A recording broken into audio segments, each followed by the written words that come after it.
PSMO കോളേജിൽ പഠിച്ച് ഇന്നത്തെ നമ്മൾ അനുസ്മരിക്കുന്ന പാഷ് സാറുടെ വിദ്യാർത്ഥിയായിക്കൊണ്ടും കൂടെ ജോലി ചെയ്തുകൊണ്ടും പ്രവർത്തിച്ചിരുന്ന മുൻ ഉന്നത വിദ്യാഭ്യാസ വകുപ്പ് മന്ത്രി, ഇന്നത്തെ മുഖ്യാതിഥി കൂടെയായ doctor KT Jaleel sir,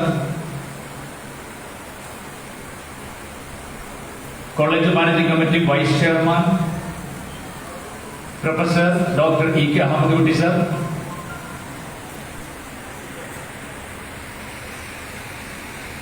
PSMO college alumni association president മുൻ പ്രിൻസിപ്പൽ കൂടെയായ doctor PM Alavikutty sir,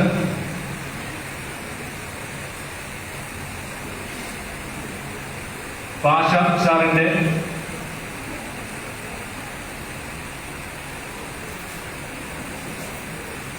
cousin brother NK Sadiq Ali Sai, മരുമകൻ ഡോക്ടർ അദീബ് സമാൻ. ഇവർ രണ്ടുപേരും PSMO കോളേജിൽ പഠിച്ചവരാണ്. PTA വൈസ് പ്രസിഡന്റ് പ്രിയപ്പെട്ട സുഹൃത്ത് Moideen Thottassery, Malappuram government college history department തലവൻ കൂടെയാണ്.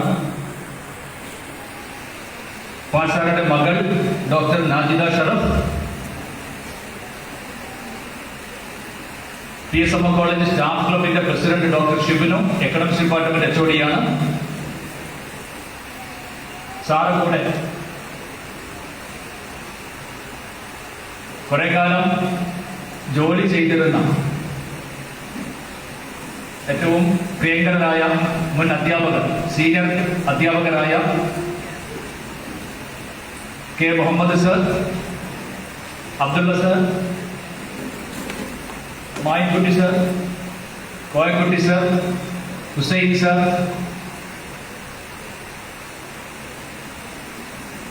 പ്രസാദ് സർ,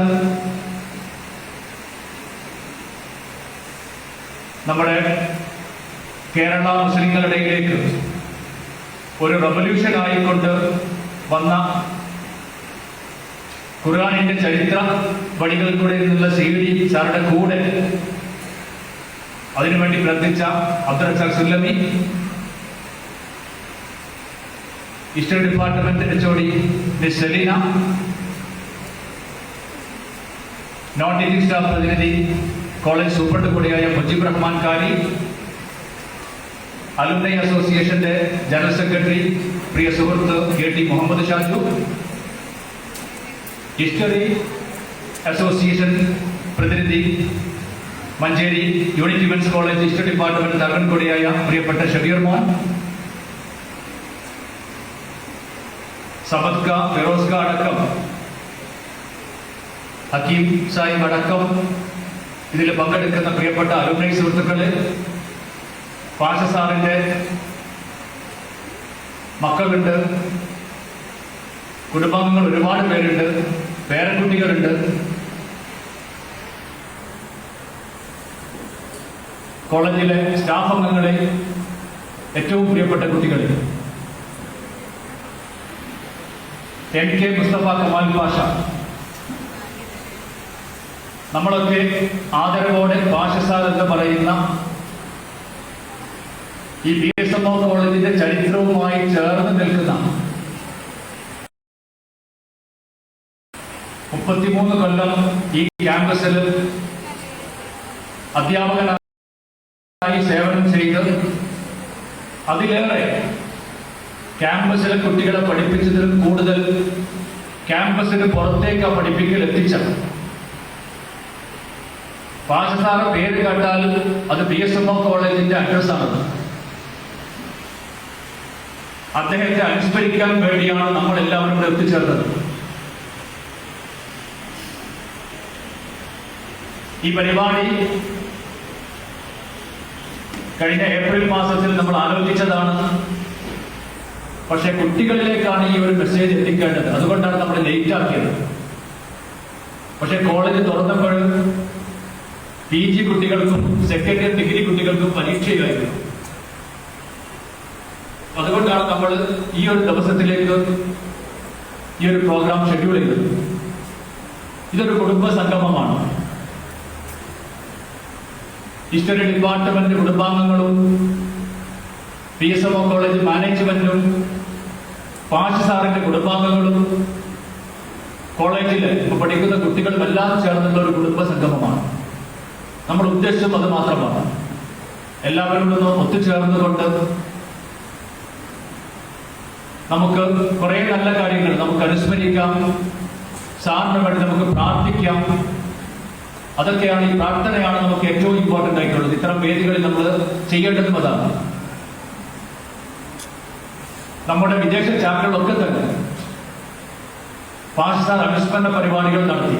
ഖത്തർ ചാപ്റ്റർ നടത്തി, സൗദിയിൽ നമ്മുടെ കോളേജ് അലുമിനി ചാപ്റ്റർ നടത്തി, UAE ചാപ്റ്റർ നടത്തി. എല്ലാവരും അതൊക്കെ സാറ് പഠിപ്പിച്ച കുട്ടികൾ ഇന്നും സാറ് ഓർക്കുന്നു. ഇത്തരം പരിപാടികൾ വരുന്ന സമയത്ത് PSMO അവരുടെ മനസ്സിലേക്ക് കയറി വരുന്നുള്ള ഒരു ഉദാഹരണമാണ്. ചില പരിപാടികളിൽ ഞാനും ഓൺലൈനായിട്ട് പങ്കെടുത്തിട്ടുണ്ട്. ഞാൻ കൂടുതൽ സമയം എടുക്കുന്നില്ല. എല്ലാവരും ഈ പരിപാടിയിലേക്ക് സ്വാഗതം ചെയ്യാന്നുള്ളതാണ് എന്റെ അർപ്പിതമായ കർത്തവ്യം. ഇങ്ങനെ ഒരു പരിപാടിയെ പറ്റി ആലോചിച്ച സമയത്ത് ഈ ഒരു അനുസ്മരണ പ്രഭാഷണം ആര് നടത്തണം എന്നുള്ളതിൽ പെട്ടെന്നെടുത്തൊരു തീരുമാനമാണ്. അത് നടത്തേണ്ടത് ജലീൽ സാറാണ്. അദ്ദേഹം പാഷ് സാറിന്റെ വിദ്യാർത്ഥിയായിരുന്നു, കൊളീഗ് ആയിരുന്നു. എല്ലാ നിലക്കും സാറ് അറിഞ്ഞ വ്യക്തിയാണ്. അതുകൊണ്ടാണ് ജലീൽ സാർ നിർബന്ധപൂർവ്വം, മാനേജർ അതിൽ പലതവണ വിളിച്ചിട്ടുണ്ട്, സാർ നേരത്തെ തന്നെ PSMO ആയതുകൊണ്ടാണ് പഴയ ഓർമ്മകൾ ഒരുപാടുണ്ടാവും സാറിന്. ബിഫോർ ടൈം തന്നെ നമ്മളെ ക്യാമ്പസിലെത്തി ഇവിടെ എത്തിച്ചേർന്ന എല്ലാവരുടെ പേരുകളും ഏറ്റവും ആധീനനായ KT ജലീൽ സാറിനെ ഈ പരിപാടിയിലേക്ക് ഹാർദമായി സ്വാഗതം ചെയ്യുന്നു. ഈ പരിപാടിയുടെ അധ്യക്ഷൻ നമ്മൾ ഈ പരിപാടി തീരുമാനിക്കുന്ന സമയത്ത്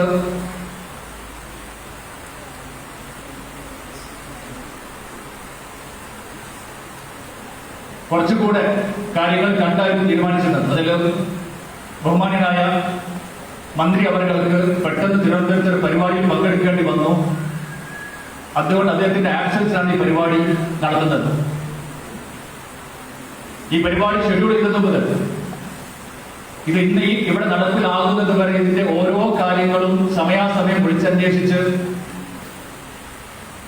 ഇത് ഇഫക്റ്റീവായി നടത്താൻ നേതൃത്വം കൊടുത്ത PSMO കോളേജ് മാനേജർ, കോളേജിന്റെ മാനേജിംഗ് കമ്മിറ്റി ചെയർമാൻ കൂടിയായ ആദരണീയനായ MK ബാബ സാഹിബിനെ വളരെ സന്തോഷത്തോടെ ഈ പരിപാടിയിലേക്ക് സ്വാഗതം ചെയ്യുന്നു. College management committee vice chairman കൂടിയായ കാലിക്കറ്റ് യൂണിവേഴ്സിറ്റി മുൻ അറബിക് ഡിപ്പാർട്ട്മെന്റ് പ്രൊഫസർ ആയ EK ഹമൂദി സാഹിബിനെ ഞാൻ ഹാർദമായി സ്വാഗതം ചെയ്യുന്നു. പിന്നെ ഇങ്ങനെ ഒരു പരിപാടി നടക്കുന്ന സമയത്ത് ഹിസ്റ്ററി ഡിപ്പാർട്ട്മെന്റ്, ഹിസ്റ്ററി എന്ന് പറഞ്ഞാൽ പോരാ, ഹിസ്റ്ററി എക്കണോമിക്സ് ഡബിൾ മെയിൻ, ഇവിടെ പഠിച്ച കൂടുതൽ ആളുകൾ ഡബിൾ മെയിൻ പഠിച്ചവരാണ്, ബൈഫർക്കേഷൻ മുമ്പ് പഠിച്ചവരാണ് കൂടുതൽ ആളുകൾ. ആ സമയത്ത് ഹിസ്റ്ററി എക്കണോമിക്സ് ഡിപ്പാർട്ട്മെന്റിൽ സാറും കൂടെ ജോലി ചെയ്ത അധ്യാപകരെ ഇവിടെ എത്തിക്കുക എന്നുള്ളത് നമ്മുടെ ഒരു ലക്ഷ്യമായിരുന്നു. എല്ലാവരെയും നമ്മൾ വിളിച്ച് പറ്റുന്നവരൊക്കെ ഇവിടെ എത്തിയിട്ടുണ്ട്. പ്രിയ അധ്യാപകര് K Muhammad sir, Abdulla sir, Koyakutty sir, Hussain sir, Razak sir, Sullami, Vasu sir, Mayikutty sir, എല്ലാവരെയും വളരെ സന്തോഷത്തോടെ ഈ പരിപാടിയിലേക്ക് സ്വാഗതം ചെയ്യാം. PTA നമ്മുടെ കോളേജിന്റെ ഏറ്റവും ഒരു പോസിറ്റീവ് സൈഡാണ് നമ്മുടെ അലുമിനി അസോസിയേഷൻ. എല്ലാ കാര്യത്തിലും കോളേജിന്റെ കൂടെ നിൽക്കുന്ന, ഇത്തരം പരിപാടികളൊക്കെ ചേർന്ന് നിൽക്കുന്ന, എന്ത് വേണമെങ്കിലും അതിന് തയ്യാറായി നിൽക്കുന്ന നമ്മുടെ PSMO അലുമിനി അസോസിയേഷന്റെ പ്രിയപ്പെട്ട പ്രസിഡന്റ്, മുൻ principal doctor PM Alavikutty sir, പ്രിയപ്പെട്ട general secretary doctor KT Muhammad Shaju, രണ്ടുപേരെ ഈ പരിപാടിയിൽ സ്വാഗതം ചെയ്യാം. ഞാൻ അവസാനത്തിലേക്ക് വെച്ചതല്ല, ഈ പരിപാടിയിൽ പാഷ് സാറിന്റെ ഫാമിലി എന്നുള്ളത് ഒരുപാട് സ്ഥലത്ത് സ്പ്രെഡ് ചെയ്ത് കിടക്കുന്ന ഒരു വലിയ ഫാമിലിയാണ്. ഗൾഫ് നാടുകളിലുണ്ട്. അവരൊക്കെ നാട്ടിൽ വന്ന് തിരിച്ചു പോയവരാണ്. ഞാൻ അന്ന് അവരോട് ആവശ്യപ്പെട്ടത്, നിങ്ങൾ നാട്ടിലുള്ളവരൊക്കെ ഒരു ദിവസം നിങ്ങളുടെ പ്രിയപ്പെട്ട പിതാവിന് വേണ്ടി, നിങ്ങളുടെ പ്രിയപ്പെട്ട എളാപ്പാക്ക് വേണ്ടി, മുത്താപ്പാക്ക് വേണ്ടി, നിങ്ങളുടെ പ്രിയപ്പെട്ട വില്ലുപ്പാക്ക് വേണ്ടി ഒരു ദിവസം ഒരു ഉച്ച വരെ PSMO കോളേജ് ഞങ്ങൾ കൂടെ ചെലവഴിക്കണം എന്നാണ് അവരോട് ആവശ്യപ്പെട്ടത്. അത് അദ്ദേഹത്തിന്റെ മകൾ ദസ്നി അത് വളരെ മനോഹരമായി എല്ലാവരെയും ക്ഷണിച്ച്, അവർ കുടുംബാംഗങ്ങൾ ഒരുപാട് പേര് കോളേജിൽ എത്തിയിട്ടുണ്ട്. എല്ലാവരെയും ഞാൻ ഈ പരിപാടിക്ക് സ്വാഗതം ചെയ്യണം. സ്റ്റേജിൽ ഇരിക്കുന്ന പ്രിയങ്കരനായ NK സാദിഖ് അലി സാഹിബ്, അദ്ദേഹം ഹജ്ജ് കമ്മിറ്റി ചെയർമാനായി, ഹജ്ജ് കമ്മിറ്റി മെമ്പറായി പ്രവർത്തിച്ചിട്ടുണ്ട്. 2 തവണ പഞ്ചായത്ത് മെമ്പറായി പ്രവർത്തിച്ച വ്യക്തിയാണ്. അനാരോഗ്യ പ്രശ്നങ്ങളൊക്കെ ഉണ്ട്, എങ്കിലും പരിപാടി സമിതിക്ക് അവിടെ എത്തിച്ചേർന്ന NK സാദിഖ് അലി സാഹിബിനെ ബഹുമാനത്തോടെ ഈ പരിപാടിക്ക് സ്വാഗതം ചെയ്യണം. എല്ലാവരെയും ഉൾക്കൊള്ളിക്കാൻ പറ്റില്ല, അതുകൊണ്ടാണ് നമ്മൾ സെലക്റ്റഡ് ആയിക്കൊണ്ട് കുറച്ചു പേരെ ഇവിടെ അഡ്രസ് ചെയ്യാൻ വേണ്ടി ക്ഷണിച്ചത്. അദ്ദേഹത്തിന്റെ പ്രിയപ്പെട്ട മരുമകൻ ഡോക്ടർ ബദിയുസ്സമാൻ 21 കൊല്ലം MBS എഞ്ചിനീയറിംഗ് കോളേജിൽ അധ്യാപകനായി പ്രവർത്തിച്ച വ്യക്തിയാണ്. ഇപ്പോൾ അദ്ദേഹം integrated education council India IECI എന്ന ഒരു NGOയുടെ ചീഫ് എക്സിക്യൂട്ടീവ് ഓഫീസറായി പ്രവർത്തിക്കുകയാണ്. PSMO കോളേജിൽ പഠിച്ച വ്യക്തിയാണ്. വളരെ സന്തോഷത്തോടെ ഡോക്ടർ ബദിയുസ്സമാൻ ഈ പരിപാടിയിലേക്ക് സ്വാഗതം ചെയ്യാം. പാഷ് സാറിന്റെ മകൾ ഡോക്ടർ നജിദ ഷറഫ് PSMOകളിൽ പഠിച്ചിട്ടില്ല. കോഴിക്കോട് ഹോമിയോ കോളേജിലാണ് BHMS കംപ്ലീറ്റ് ചെയ്തത്. ഇപ്പോ ഐഡിയൽ ഹോമിയോ കെയർ എന്ന സ്ഥാപനം നടത്തുകയാണ് പൂക്കാട്ടേരി. വളരെ സന്തോഷത്തോടെ പ്രിയപ്പെട്ട ഡോക്ടർ നജിദ ഷറഫിനെ ഈ പരിപാടിയിലേക്ക് സ്വാഗതം ചെയ്യാം.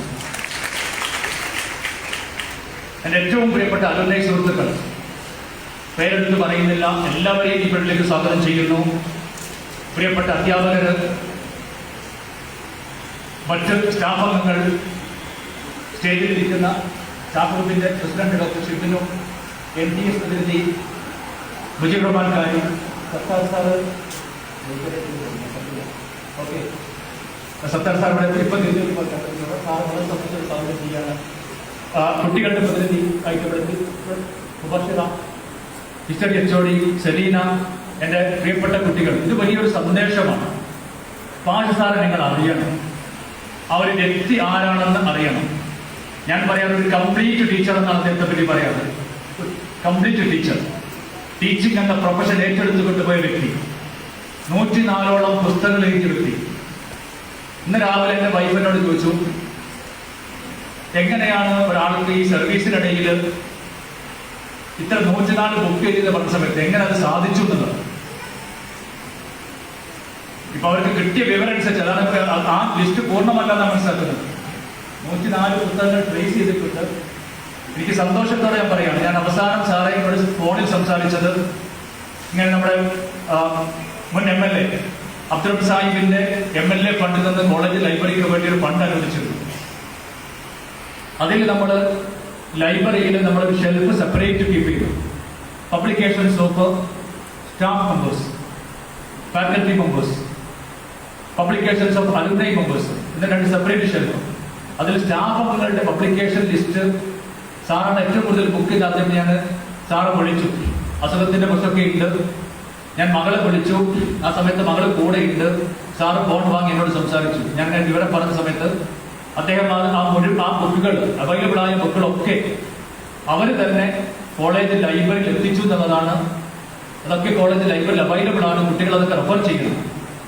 ആ സന്തോഷം ഞാൻ ഇവിടെ അറിയിക്കുകയാണ്. ഞാൻ അവസാനിപ്പിക്കുന്നു. എല്ലാവരെയും ഒരിക്കൽ കൂടെ ഈ മഹത്തായ പരിപാടിയിലേക്ക് സ്വാഗതം ചെയ്തുകൊണ്ട് ഈ പരിപാടി അധ്യക്ഷം വഹിക്കാൻ വേണ്ടി college management committee chairman MK Babu സാഹിബിനോട് അഭ്യർത്ഥിച്ചുകൊണ്ട് അവസാനിപ്പിക്കുന്നു. Thank U.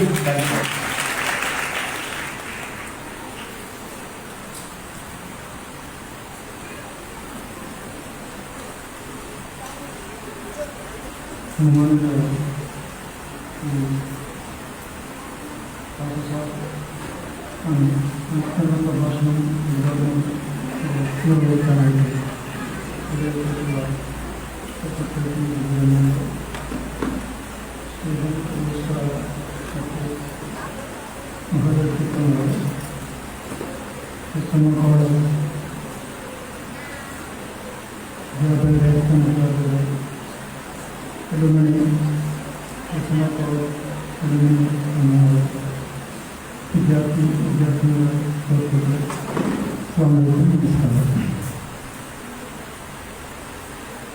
മുസ്തഫ കമാൽ പാഷ അവരുടെ അനുസ്മരണ പരിപാടിയാണ് ഈ സമയത്തോടെ നടന്നുകൊണ്ടിരിക്കുന്നത്.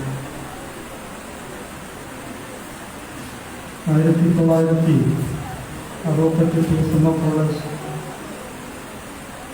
ആരംഭിക്കുന്ന ആ സമയത്ത് എന്ന കോളേജിലെ അധ്യാപകനായി നിയമിതനായ വ്യക്തിത്വമാണ് പാഷസാർ.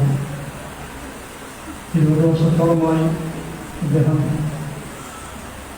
റിട്ടയർഡ് ചെയ്തിട്ട് അദ്ദേഹം 1968 ഈ ഇടങ്ങാടി SMM കോളേജിൽ അധ്യാപകനായി ജോയിൻ ചെയ്ത് തിരുവങ്ങാടിയിൽ തന്നെ യൂറോപ്പിലുള്ള ഒരു വാടക വീട്ടിൽ താമസിച്ച് അതിനുശേഷം അദ്ദേഹം ഓറിയന്റൽ സ്കൂളിൽ തൊട്ടടുത്തുള്ള അദ്ദേഹത്തിൻ്റെ വീട്ടിലേക്ക് താമസമാക്കി സ്വന്തമായി എടുത്ത വീട്ടിലേക്ക് താമസമാക്കുകയായിരുന്നു. അദ്ദേഹത്തിൻ്റെ ഭാര്യ ഉമ്മർപള്ളിയുടെ മകൾ അബിബ ടീച്ചറായിരുന്നു. അബിബ ടീച്ചറും ആമിന ടീച്ചറും എന്ന് പറഞ്ഞാൽ ഉമ്മർപള്ളിയുടെ മക്കളായി ഞങ്ങളൊക്കെ ഇതേ പെങ്ങന്മാരുടെ കൂടെ കളിച്ചു പോകുന്ന വ്യക്തിത്വങ്ങളായിരുന്നു. ആ ഒരു ബന്ധത്തിലായിരുന്നു ഞങ്ങളും അബിബ ടീച്ചർ. എന്നെ അറബിക്കിൻ്റെ ടീച്ചറായിട്ട് അറബിക്കാണ് അവിടെ പഠിപ്പിച്ചത്. സെക്കൻഡ് തന്നെ അറബിക്കാണ് അബിബ ടീച്ചറോട് പഠിപ്പിച്ചിട്ടുള്ളത്. എന്നിരുന്നാലും പാസസാറും അബിബ ടീച്ചറും ഓറിയന്റൽ സ്കൂളിൻ്റെ അടുത്തുള്ള വീട്ടിൽ താമസിക്കുമ്പോൾ അവർ രണ്ടുപേരുമാണ് ഒന്നിച്ചാണ് കോളേജിൽ വരുന്നത്. അന്ന് ഞാൻ 75-77 കാലഘട്ടങ്ങളിൽ DSMRകളൊക്കെ പഠിക്കുമ്പോൾ ഞാനും തൊട്ടടുത്ത് തന്നെ ഏകദേശം എൻ്റെ വീടും ഈ പാഷസാറ് ഇപ്പോഴുള്ള വീടും ഏകദേശം ഓറിയന്റൽ സെക്കൻഡറി സ്കൂളിൽ ബാക്കിൽ വീടുമായിട്ടാണ് എൻ്റെ വീടുകൾ. അത്ര അയൽവാസികളാണ്. കോളേജിലേക്കൊക്കെ വരുമ്പോൾ ഇവർ രണ്ടുപേരും ഒരുമിച്ച് ആണ് കോളേജിലേക്ക് വരുന്നത്. പാഷസാറും അബിബ ടീച്ചറും വളരെയൊക്കെ മുൻഗണന കോളേജിലേക്ക് വരുമ്പോൾ അത് എനിക്ക് സാധിക്കുകയും ഞാനിപ്പോൾ പഠിച്ചതാണ് ഒരു ബാച്ചായിരുന്നു. അദ്ദേഹം അവിടെ തന്നെയായിരുന്നു താമസിച്ചിരുന്ന ആ കാലഘട്ടത്തിൽ. അദ്ദേഹം ഞാനൊക്കെ ഒരുമിച്ച് കോളേജിലേക്ക് വരുമ്പോൾ ഇവരെ രണ്ടുകൊണ്ടുള്ള മുന്നിലുണ്ടാവും.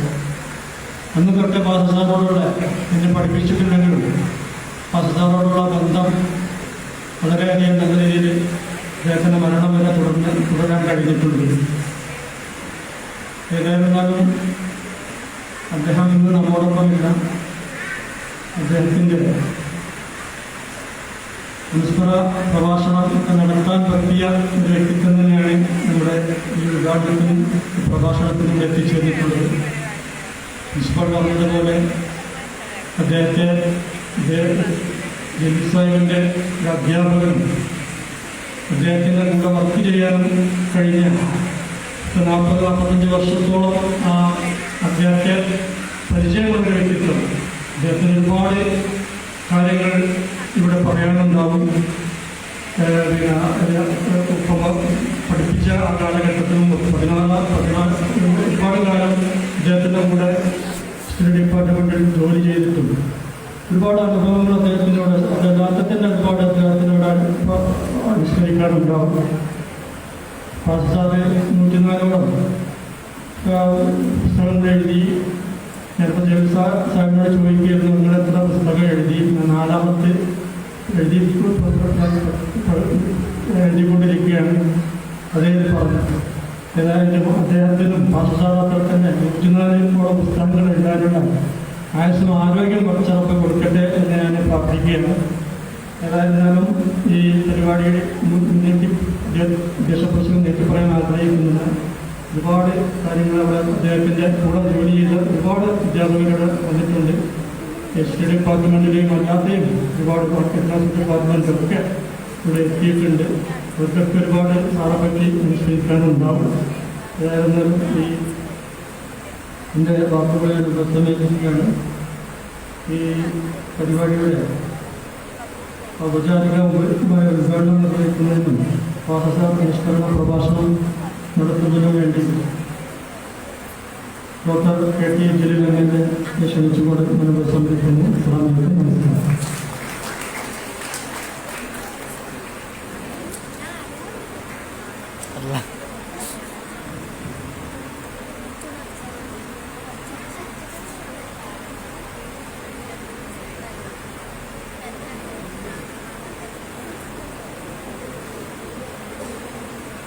ഏതാനും ദിവസങ്ങൾക്ക് മുൻപ് നമ്മളെല്ലാം വിട്ടുപിരിഞ്ഞ തിരൂരങ്ങാടി PSMO കോളേജിലെ ചരിത്ര വിഭാഗം തലവനും എഴുത്തുകാരനും പ്രഭാഷകനും മെന്ററും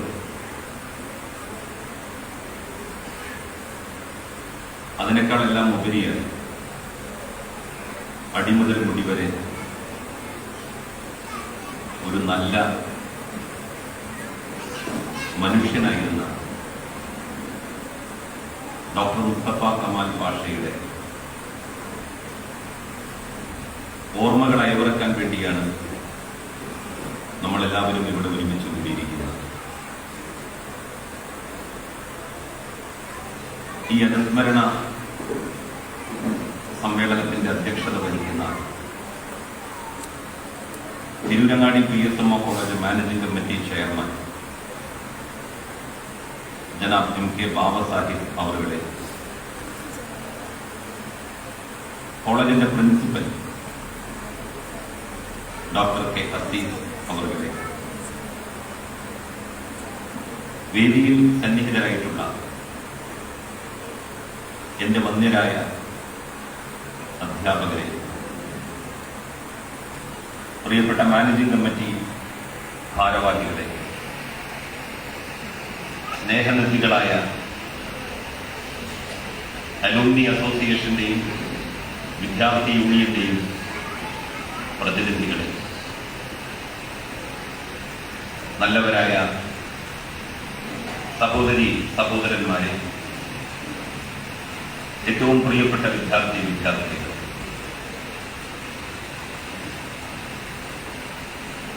ജഗദീശ്വരന്റെ കരുണാകടാക്ഷങ്ങൾ നമ്മുടെ മേൽ സദാ വർഷിക്കുമാറാകട്ടെ എന്ന് ഞാൻ ആദ്യമേ പ്രാർത്ഥിക്കുകയാണ്. 1946 പാഷത്താറ് പാലക്കാട് ജില്ലയിലെ ചെർപ്പളശ്ശേരിയിൽ ജനിക്കുന്നത്. അദ്ദേഹത്തിന്റെ പേര് തന്നെ ഞങ്ങൾ വിദ്യാർത്ഥികൾക്കൊരു കൗതുകമുള്ള പേരായിരുന്നു. ചരിത്രം പഠിച്ചപ്പോൾ ഏറ്റവും അധികം മനസ്സിൽ തങ്ങി നിന്ന പേരുകളിൽ ഒന്നാണ് മുസ്തഫ കമാൽ പാഷ.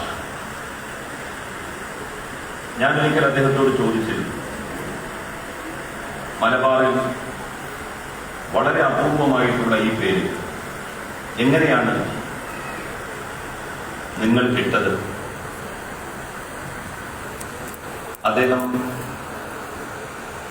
ആ കഥ പറഞ്ഞു. 1938 മുസ്തഫ കമാൽ പാഷ തുർക്കിയുടെ പിതാവ് മരണപ്പെടുന്നത്. ഒന്നാം ലോക മഹായുദ്ധത്തിന് ശേഷം തുർക്കിയെ ഒരു രാഷ്ട്രമാക്കി പുനർനിർമ്മിച്ചത് മുസ്തഫ കമാൽ പാഷയാണ്. അദ്ദേഹത്തിന് തുർക്കി ജനറൽ അസംബ്ലി അത്താതുർക്ക് എന്ന ബഹുമതി നൽകി. അത്താതുർക്ക് എന്ന വാക്കിന്റെ അർത്ഥം തുർക്കിയുടെ പിതാവ് എന്നാണ്.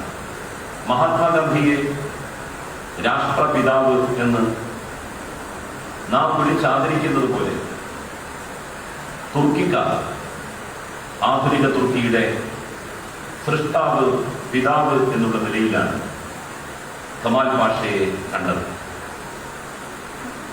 കമാൽ പാഷ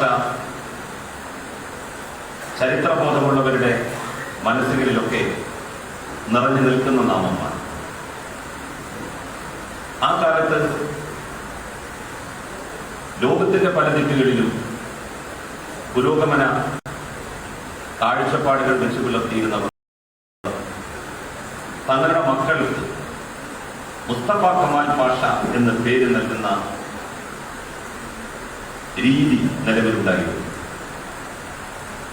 ആ സ്വാധീനത്തിന്റെ ഫലമായിട്ടാണ് മറ്റെന്തോ പേര് ഇടപെടേണ്ടിയിരുന്ന പാഷ സാറിന് മുസ്തഫ കമാൽ പാഷ എന്ന് അദ്ദേഹത്തിന്റെ രക്ഷിതാക്കൾ പേരിട്ടത്.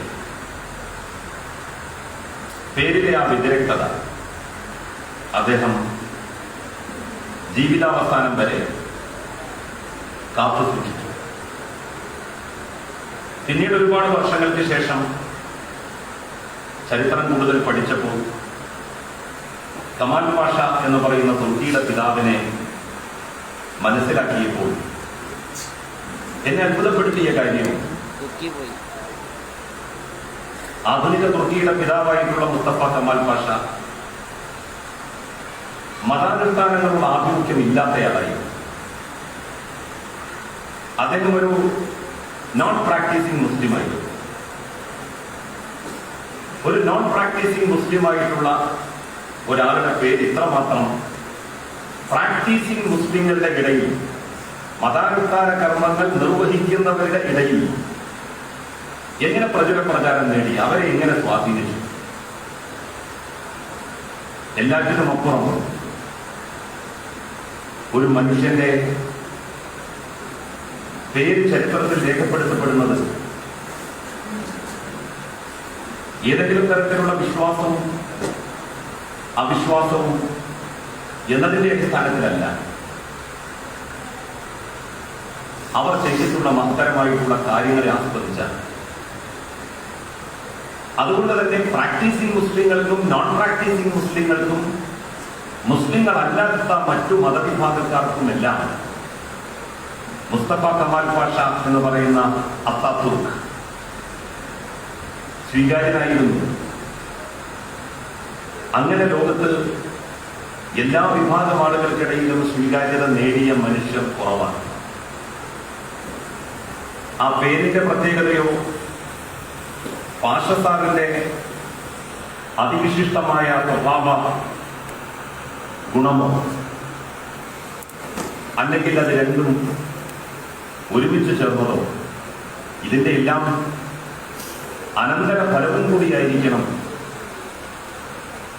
ഡോക്ടർ മുസ്തഫ കമാൽ പാഷ PSMOയുടെ ക്യാമ്പസിലും അദ്ദേഹം ജീവിച്ച ചുറ്റുപാടുകളിലും വ്യത്യസ്തനായി നിന്നു. 1968 തിരൂരങ്ങാടി PSMO കോളേജ് ആരംഭിക്കുന്നത്. രണ്ടാം EMS മന്ത്രിസഭയിൽ വിദ്യാഭ്യാസ വകുപ്പ് മന്ത്രിയായിരുന്ന CH മുഹമ്മദ് കോയ സാഹിബാണ് തിരൂരങ്ങാടി PSMO കോളേജ് ആരംഭിക്കുന്നതിനുള്ള ഉത്തേജനം ബന്ധപ്പെട്ടവർക്ക് നൽകിയത്. കാലിക്കറ്റ് സർവകലാശാലയും ആ കാലത്താണ് സ്ഥാപിതമായത്. മലബാറിന്റെ വിദ്യാഭ്യാസ പുരോഗതിയും പ്രത്യേകിച്ച് മലപ്പുറം ജില്ലയുടെ വൈജ്ഞാനികമായിട്ടുള്ള മുന്നേറ്റത്തിൽ കാലിക്കറ്റ് സർവകലാശാലവും തിരൂരങ്ങാടി PSMO കോളേജും അനൽപമായ പങ്കാണ് വഹിച്ചത്. പാഷ സാറിന്റെ ഏറ്റവും അടുത്ത സുഹൃത്തുക്കൾ ആരാണ് എന്ന് ചോദിച്ചാൽ തിട്ടപ്പെടുത്തി പറയാൻ കഴിയില്ല. പാഷ സാറ് മൊണോലിസയെ പോലെയാണ് എന്നെനിക്ക് തോന്നാറുണ്ട്. മൊണോലിസ എന്ന ലോകപ്രശസ്തമായിട്ടുള്ള പെയിന്റിങ്ങിന്റെ പ്രത്യേകത, ആ ചിത്രത്തിലേക്ക് ആര് നോക്കിയാലും നോക്കുന്നയാൾക്ക് തോന്നും ആ ചിത്രം തന്നോടാണ് ചിരിക്കുന്നത്, സംവദിക്കുന്നത് എന്ന്. പാഷസാറിന്റെ കാര്യവും ഇതിൽ നിന്ന് ഭിന്നമായിരുന്നില്ല. പാഷസാറുമായി ആര് സംസാരിച്ചാലും, ആരിടപഴകിയാലും, ആര് ബന്ധപ്പെട്ടാലും അവർക്കൊക്കെ തോന്നുന്ന പാഷസാറ് അവരുടെ ഓരോരുത്തരുടെയും ഏറ്റവും അടുത്തയാളാണ് എന്നാണ്. അങ്ങനെ ബന്ധപ്പെടുന്ന, ഇടപഴകുന്ന മുഴുവൻ ആളുകൾക്കും ഒരടുത്ത സുഹൃത്ത്, ഏറ്റവും അടുത്ത ഒരു അഭ്യുദയകാംക്ഷി ഒക്കെ ആയിട്ട് അനുഭവപ്പെടുന്ന ആളുകളും അങ്കുലി പരിമിതരാണ് സമൂഹത്തിൽ. വിരലിലെണ്ണാവുന്ന ആ ഗണത്തിൽ ഡോക്ടർ മുസ്തഫ കമാൽ പാഷ ഉൾപ്പെടുന്നു എന്നുള്ളതാണ് എനിക്ക് എൻ്റെ അനുഭവത്തിൽ നിന്ന് പറയാനുള്ളത്. പാഷ സാറ് 10ാം ക്ലാസ് കഴിഞ്ഞ് പ്രീ ഡിഗ്രിക്ക് പഠിക്കുന്നത് പാർക്ക് കോളേജിലാണ്. അവിടെ തന്നെ അദ്ദേഹത്തിന്റെ ക്ലാസ്മേറ്റായി ഞങ്ങളുടെ തന്നെ ഡിപ്പാർട്ട്മെന്റ്, ഹിസ്റ്ററി ഡിപ്പാർട്ട്മെന്റിലെ അധ്യാപകനായിരുന്ന അബ്ദുൽ അലി സാറും പഠിച്ചിരുന്നു. ഇരുവരും എത്രയോ വർഷത്തെ അടുപ്പവും സ്നേഹവും ബന്ധവുമാണ് ഉണ്ടായിരുന്നത്. രണ്ടാളും ഒരുമിച്ചാണ് അലീഗഡിലേക്ക് പോസ്റ്റ് ഗ്രാജുവേഷൻ പഠിക്കാൻ വേണ്ടി പോയത്. അവിടെ നിന്ന് വന്ന് പാഷ സാർ ആദ്യം കോളേജിൽ ചേർന്നു. 1 or 2 വയസ്സ് പാഷ സാറേക്കാൾ കൂടുതലെങ്കിൽ അബ്ദുൽ അലി സാറും തന്റെ സഹപാഠികളുടെ കൂടെ തിരൂരങ്ങാടി PSMO കോളേജിൽ ചരിത്രാധ്യാപകനായി ചേർന്നു. നീണ്ട ഒരുപാട് വർഷങ്ങൾ, പതിറ്റാണ്ടുകൾ എന്ന് വേണമെങ്കിൽ പറയാം, പാഷ സാറും അബ്ദുൽ അലി സാറും ഒരുമിച്ച് പ്രവർത്തിച്ചു. ഒരു മനുഷ്യനെ കുറിച്ച് അഭിപ്രായം പറയാൻ ഏറ്റവും യോഗ്യൻ ആരാണ് എന്ന് ചോദിച്ചാൽ ആ മനുഷ്യന്റെ ജീവിത പങ്കാളിയാണ് എന്ന് നമ്മൾ ആദ്യം പറയും. രണ്ടാമതായി, ജീവിത പങ്കാളിയെ പോലെ തന്നെ അതിന് യോഗ്യതയുള്ള വ്യക്തി അയാളുമായി ഏറ്റവും അധികം ഇടപഴകിയിട്ടുള്ളയാളാണ്. ആ നിലയ്ക്ക് അബ്ദുൽ അലി സാറിന്റെ പാഷ സാറിനെ സംബന്ധിക്കുന്ന അഭിപ്രായങ്ങളും നിരീക്ഷണങ്ങളും ഞാൻ സസൂക്ഷ്മം ശ്രദ്ധിച്ചിട്ടുണ്ട്. അബ്ദുൽ അലി സാറിന് ശാരീരികമായി വയ്യെന്നുള്ള കാര്യം എല്ലാവർക്കും അറിയാം. ശാരീരികമായിട്ടുള്ള എല്ലാ അവശതകളെയും അവഗണിച്ച് അദ്ദേഹം എത്രയോ മൈലുകൾ താണ്ടി പാഷ സാറിന്റെ വീട് സന്ദർശിക്കാൻ വേണ്ടി വന്ന സന്ദർഭം ഞാൻ ഓർക്കുകയാണ്. ആദ്യം എന്റെ ഫോണിൽ വിളിച്ച് അദ്ദേഹം വരുന്ന കാര്യം പറഞ്ഞു. നേരെ ഞങ്ങളുടെ വീട്ടിലേക്കാണ് വന്നത്. എത്തിയ ഉടനെ അബ്ദുൽ അലി സാർ പറഞ്ഞു, എനിക്ക് കുറച്ച് സമയം കിടക്കണം. അങ്ങനെ കുറച്ച് കിടന്നു. അത് കഴിഞ്ഞ് പാഷ സാറിന്റെ വീട്ടിലേക്ക് പോയി. ഞാൻ പറഞ്ഞു, എന്തിനാണ് ഇത്ര റിസ്ക് എടുത്ത് വന്നത്? വീട്ടിലിരുന്ന് പ്രാർത്ഥിച്ചാൽ പോരായിരുന്നോ? അപ്പൊ അബ്ദുൽ അലി സാറിന്റെ മറുപടി, പാഷ എന്നോട് പറഞ്ഞിട്ടുണ്ട്, ഞാൻ മരിച്ചാൽ എന്റെ വീട്ടിൽ നീ വരണം, എന്റെ ഖബറിന്റെ അടുത്ത് വന്ന് നീ പ്രാർത്ഥിക്കണം. അപ്പൊ ഞാൻ ചോദിച്ചു, പാഷ സാറിന് എങ്ങനെയാണ് അറിയാം നിങ്ങൾ ജീവിച്ചിരിക്കെ പാഷ സാറും മരിക്കും എന്ന്? അതിന് അബ്ദുൽ അലി സാറിന്റെ മറുപടി, പാഷ അങ്ങനെ ഒരുപാട് കാര്യങ്ങൾ അതിശയകരമായി മനസ്സിലാക്കുകയും പറയുകയും ചെയ്തിട്ടുള്ളയാളാണ്.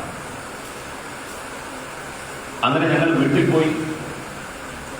അത് കഴിഞ്ഞ് പാഷ സാറിനെ മറമാടിയ പള്ളിയിൽ പോയി.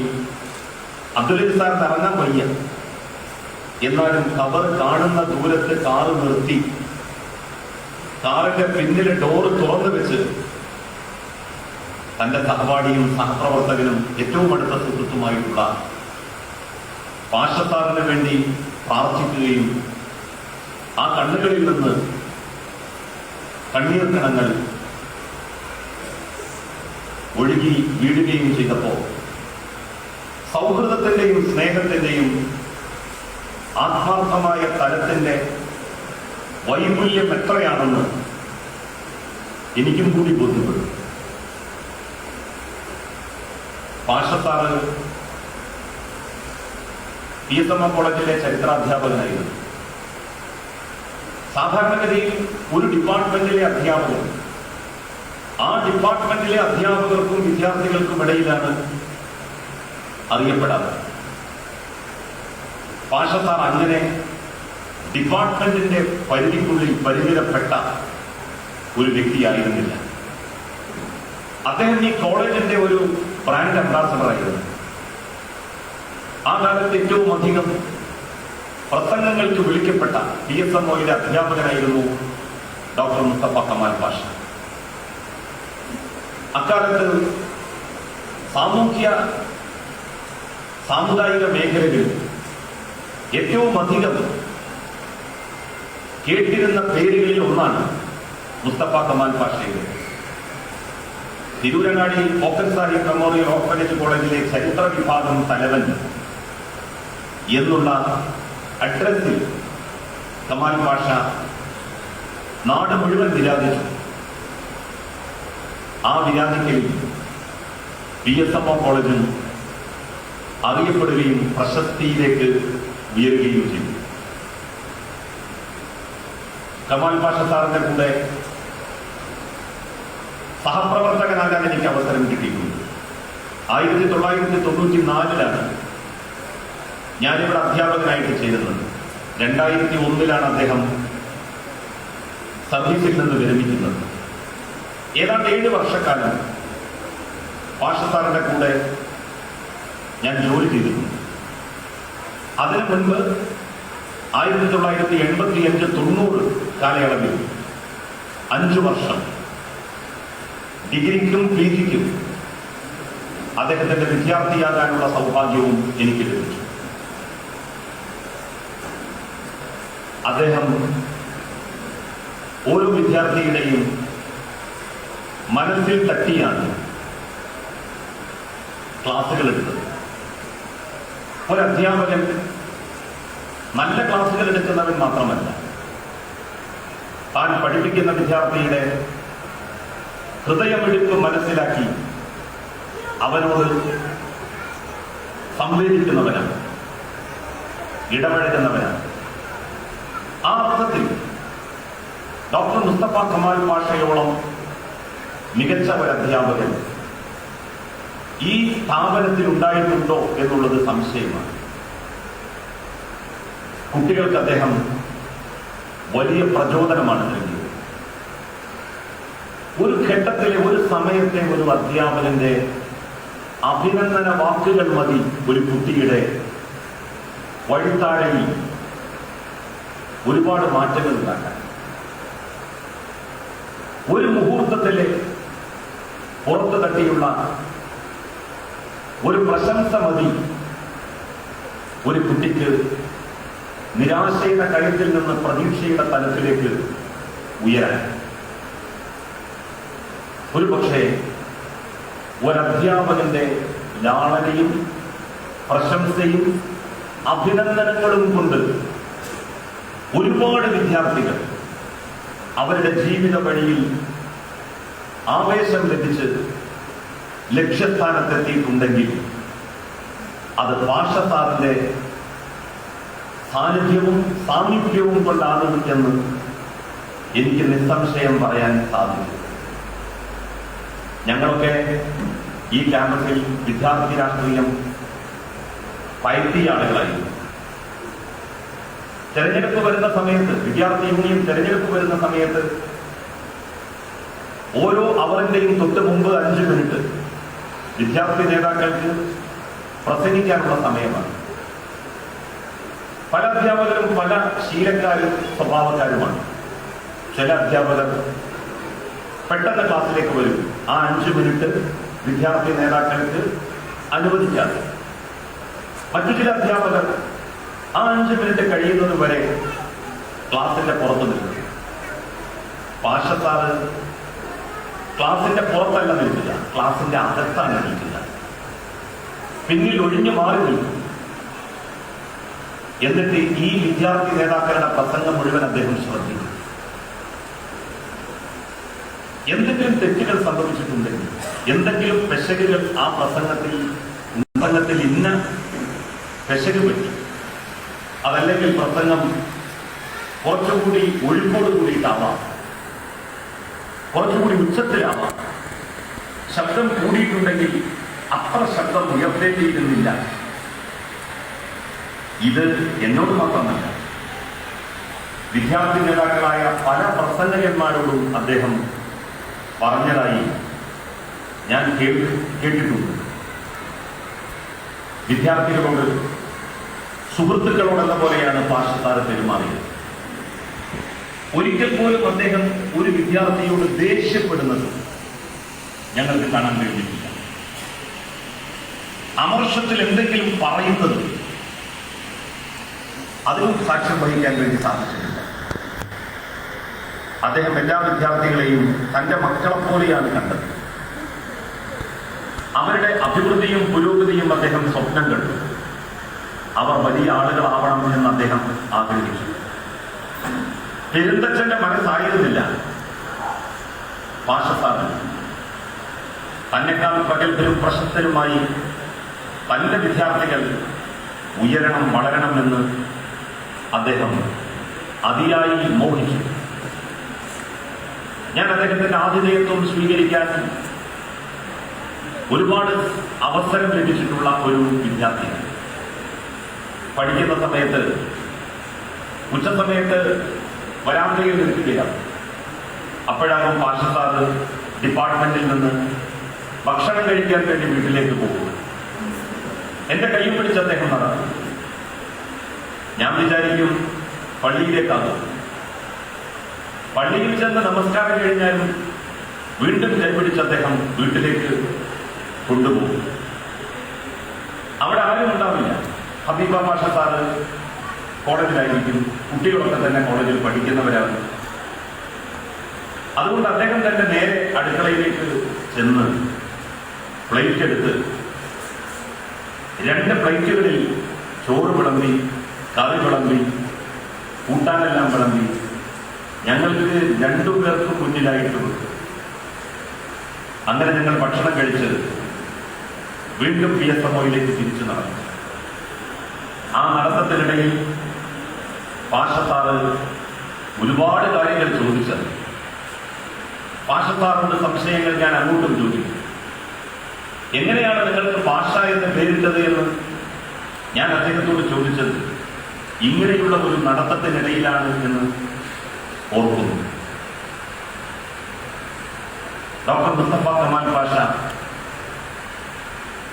തന്റെ ആശയങ്ങളെ, തന്റെ വിശ്വാസങ്ങളെ വേറെ ഒരു കൂട്ടർക്കും യാതൊരു തരത്തിലുള്ള അസ്വസ്ഥതയും കൂടാതെ, അസഹിഷ്ണുതയും കൂടാതെ അവർക്ക് പരിചയപ്പെടുത്തി കൊടുത്തിട്ടുള്ള ഒരു വ്യക്തിയാണ്. അദ്ദേഹം പലപ്പോഴും പറയുമായിരുന്നു, നമ്മളുടെ വിശ്വാസം പ്രസംഗത്തിലൂടെയും എഴുത്തിലൂടെയും അല്ല നമ്മൾ പ്രകടിപ്പിക്കേണ്ടത്, നമ്മളുടെ പ്രവൃത്തിയിലൂടെയാണ്. നമ്മളുടെ പ്രവൃത്തി കണ്ടാവണം നമ്മളുടെ മതമായാലും പാർട്ടിയായാലും വിശ്വാസധാരയായാലും അത് മറ്റുള്ളവർ മനസ്സിലാക്കേണ്ടത്. പാഷ സാറ് ഒരു നല്ല പ്രാക്ടീസിംഗ് മുസ്ലിമായിരുന്നു, നല്ല വിശ്വാസിയായിരുന്നു. ആരാധനാനുഷ്ഠാന കർമ്മങ്ങൾ ജീവിതത്തിൽ അതിന്റെ സമ്പൂർണ്ണതയിൽ പാലിക്കാൻ വേണ്ടി ശ്രമിച്ചിട്ടുള്ളയാണ്. പക്ഷെ അദ്ദേഹം ഒരിക്കലും മറ്റൊരാൾക്കും ഇങ്ങനെ ഒരാളായി എന്നുള്ളത് കൊണ്ട് എന്തെങ്കിലും തരത്തിലുള്ള ബുദ്ധിമുട്ടോ പ്രയാസമോ ഉണ്ടാക്കിയിട്ടുണ്ടാവില്ല. അദ്ദേഹം തന്റെ വിശ്വാസത്തിന്റെ മഹത്വം പറയാൻ മറ്റു വിശ്വാസ പ്രമാണങ്ങളെ ഇകഴ്ത്തിയിട്ടില്ല, അവയെ താഴ്ത്തിക്കെട്ടാനും ശ്രമിച്ചിട്ടില്ല. പലരുടെയും പ്രസംഗ രീതികളും എഴുത്തിന്റെ രീതികളും നമുക്ക് നോക്കിയാൽ മനസ്സിലാക്കാൻ വേണ്ടി പറ്റും. ഇതിൽ നിന്ന് വ്യത്യസ്തമായിട്ടുള്ള ഒരു ശൈലി അവരൊക്കെ സ്വീകരിച്ചിട്ടുണ്ട് എന്ന്. നമ്മളുടെ വിശ്വാസ സംഹിതയെ പരിചയപ്പെടുത്താൻ എന്തിനാണ് സഹോദര വിശ്വാസ സംഹിതകൾ നമ്മൾ ഇകഴ്ത്തുന്നത്, അതിന് താഴ്ത്തിക്കാണിക്കുന്നത്? അങ്ങനെ അല്ലാതെ തന്റെ ആശയാദർശങ്ങളെ സമൂഹത്തിന് പരിചയപ്പെടുത്തി കൊടുക്കാൻ ഡോക്ടർ മുസ്തഫ കമാൽ പാഷ സാറ് ശ്രമിച്ചത് വർത്തമാനകാലത്തിന് മുഖമുദ്രയാക്കാവുന്ന ഏറ്റവും മഹത്തരമായിട്ടുള്ള ഒരു സവിശേഷമാർന്ന ഗുണമാണ്. നമുക്കറിയാം, നമ്മുടെ രാജ്യം ഒരു ബഹുമത സാമൂഹ്യ ഘടന നിലനിൽക്കുന്ന രാജ്യമാണ്. ഒരുപാട് മതങ്ങൾ, വിശ്വാസങ്ങൾ, സംസ്കാരങ്ങൾ, ഭാഷകൾ, ഇതെല്ലാം തന്നെ നമ്മുടെ രാജ്യത്തുണ്ട്. ഇവിടെ വളരെ കരുതലോടുകൂടി കാര്യങ്ങൾ നീക്കിയില്ലെങ്കിൽ വലിയ അപകടങ്ങളുണ്ടാകും. പണ്ഡിറ്റ് ജവഹർലാൽ നെഹ്റുവും മൗലാന അബുൽ കലാം ആസാദും അവർ തമ്മിലുള്ള ബന്ധം അത് കേവലം രണ്ട് വ്യക്തികൾ തമ്മിലുള്ള ബന്ധമായിരുന്നില്ല. പ്രധാനമന്ത്രിയും ആ പ്രധാനമന്ത്രി നേതൃത്വം നൽകുന്ന മന്ത്രിസഭയിലെ വിദ്യാഭ്യാസ വകുപ്പ് മന്ത്രിയും തമ്മിലുള്ള ബന്ധമായിരുന്നില്ല. അതിനപ്പുറം രണ്ട് സംസ്കാരങ്ങൾ തമ്മിൽ, രണ്ട് ജനവിഭാഗങ്ങൾ തമ്മിൽ, രണ്ട് ആശയാദർശങ്ങൾ തമ്മിലുള്ള ആത്മബന്ധമായിരുന്നു. 1952 യൂണിവേഴ്സിറ്റി ഗ്രാൻഡ് കമ്മീഷൻ ഉദ്ഘാടനം ചെയ്യപ്പെട്ടത്. പണ്ഡിറ്റ് ജവഹർലാൽ നെഹ്റു ആയിരുന്നു അന്ന് പ്രധാനമന്ത്രി. വിദ്യാഭ്യാസ വകുപ്പ് മന്ത്രി മൗലാന വ്യക്തികൾ തമ്മിലുള്ള ബന്ധമായിരുന്നില്ല. അതിനപ്പുറം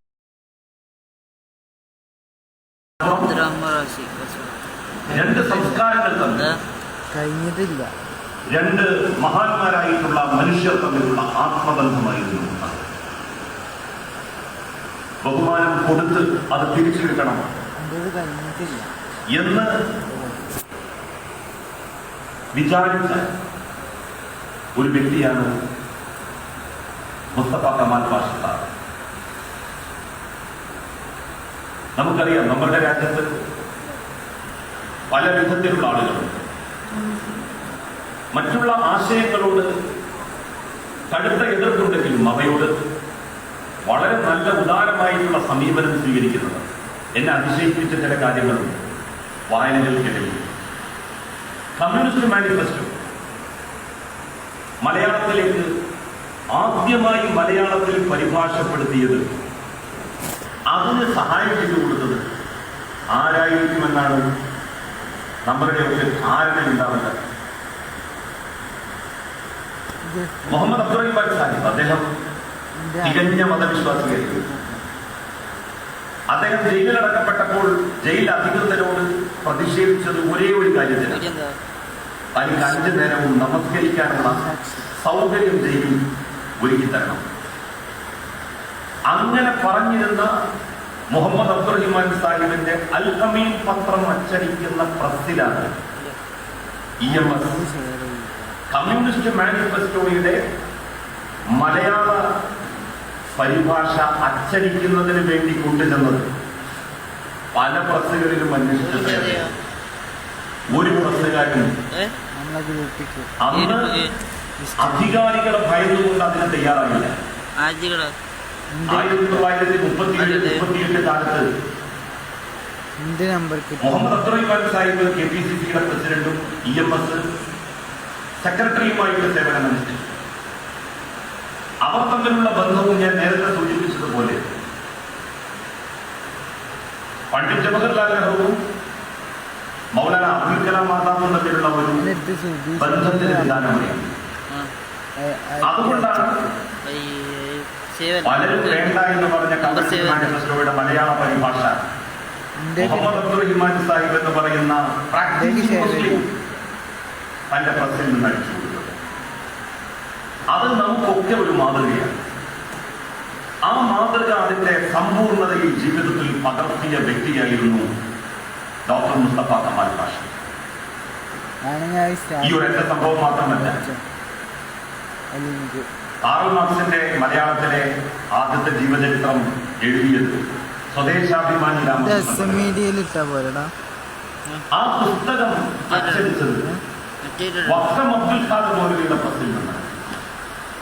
വക്കം അബ്ദുൽ ഖാദർ മൗലവി വന്ന പ്രാക്ടീസ് മതാചാരാനുഷ്ഠാനങ്ങൾ അതിന്റെ സമ്പൂർണതയിൽ പുലർത്തിയിരുന്ന വ്യക്തിയായിരുന്നു വക്കം അബ്ദുൽ ഖാദർ മൗലവി. കേരളീയ മുസ്ലിം നവോത്ഥാനത്തിന്റെ അടിത്തറ പാകിയത് വക്കം അബ്ദുൽ ഖാദർ മൗലവി.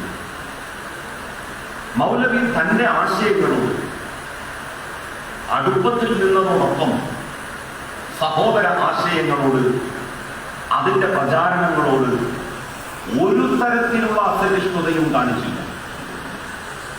ആ ഒരു വഴിയാണ് ഡോക്ടർ മുസ്തഫ കമാൽ പാഷ തന്റെ ജീവിതത്തിൽ അനുവർത്തിച്ചത് എന്ന് എനിക്ക് തോന്നിയിട്ടുണ്ട്. അദ്ദേഹവുമായി ഇടപഴകിയ ഒരാളും അദ്ദേഹത്തിന്റെ വിശ്വാസത്തെയോ അദ്ദേഹത്തിന്റെ നടപ്പിരിപ്പുകളെയോ ശീലങ്ങളെയോ മോശമാക്കി പറഞ്ഞതായി അല്ലെങ്കിൽ അതിനോട് എന്തെങ്കിലും തരത്തിലുള്ള ഒരു അസഹിഷ്ണുത പ്രകടിപ്പിച്ചതായി കേട്ടിട്ടില്ല. ഇന്ന് തന്നെ വന്നപ്പോ പ്രസാദ് പറയുന്നു, മഞ്ചേരി LSS കോളേജിലെ ചരിത്ര വിഭാഗം അധ്യാപകനായിട്ടുള്ള ഒരാൾ പാഷസാർ മരിച്ചതിന് ശേഷം മക്കളുടെ പേരും അവരുടെ സ്ഥാനവും ഒക്കെ വായിച്ചിട്ട് എങ്ങനെയാണ് പാഷസാർ 13 കുട്ടികളെ വളർത്തി വലുതാക്കി ഉന്നത സ്ഥാനങ്ങളിൽ എത്തിച്ചത്, 1 or 2 കുട്ടികളെ വരെ പഠിപ്പിച്ച് വലുതാക്കി നല്ല സ്ഥാനത്തെത്തിക്കുന്നതിന് നമ്മൾ പെടുന്ന പാട് നമുക്കല്ലേ അറിയൂ. പാഷസാറിന് 15 കുട്ടികളുണ്ടായി. അതിലൊരു കുട്ടി പ്രസവത്തിലേ മരിച്ചു. രണ്ടാമത്തെ കുട്ടി ഞാൻ ഓർക്കുന്നുണ്ട്. ആ സഹോദരി ഞാൻ പഠിക്കുന്ന സമയത്ത് ഓട്ടോറിക്ഷയിലാണ് ആ കുട്ടി പഠിക്കുന്നത്. കാലിന് കുറച്ച് നടക്കാൻ പ്രയാസമുണ്ടായിരുന്നു. ആ കുട്ടി പിന്നീട് മരണപ്പെട്ടു. ബാക്കി 13 കുട്ടികളെയും അദ്ദേഹം പഠിച്ച് നന്നായി പഠിപ്പിച്ച് ഉന്നത സ്ഥാനങ്ങളിൽ എത്തിച്ചു. അദ്ദേഹത്തിന്റെ വീട്ടിൽ ഏതാണ്ട് എല്ലാ ഡോക്ടർമാരും ഉണ്ട്. MBBSകാരുണ്ട്, ഡെന്റൽ ഡോക്ടറുണ്ട്, ഹോമിയോ ഡോക്ടറുണ്ട്, ആയുർവേദ ഡോക്ടറുണ്ട്. എഞ്ചിനീയറിംഗിലെ ഏതാണ്ട് എല്ലാ ശാഖകളും അദ്ദേഹത്തിന്റെ വീട്ടിൽ പഠിച്ച് എഞ്ചിനീയർമാരായിട്ടുള്ള ആളുകൾ. എങ്ങനെയാണ് ഇങ്ങനെ ഒരു മനുഷ്യന് വിജയിക്കാൻ വേണ്ടി കഴിയുക എന്നുള്ള ആലോചന,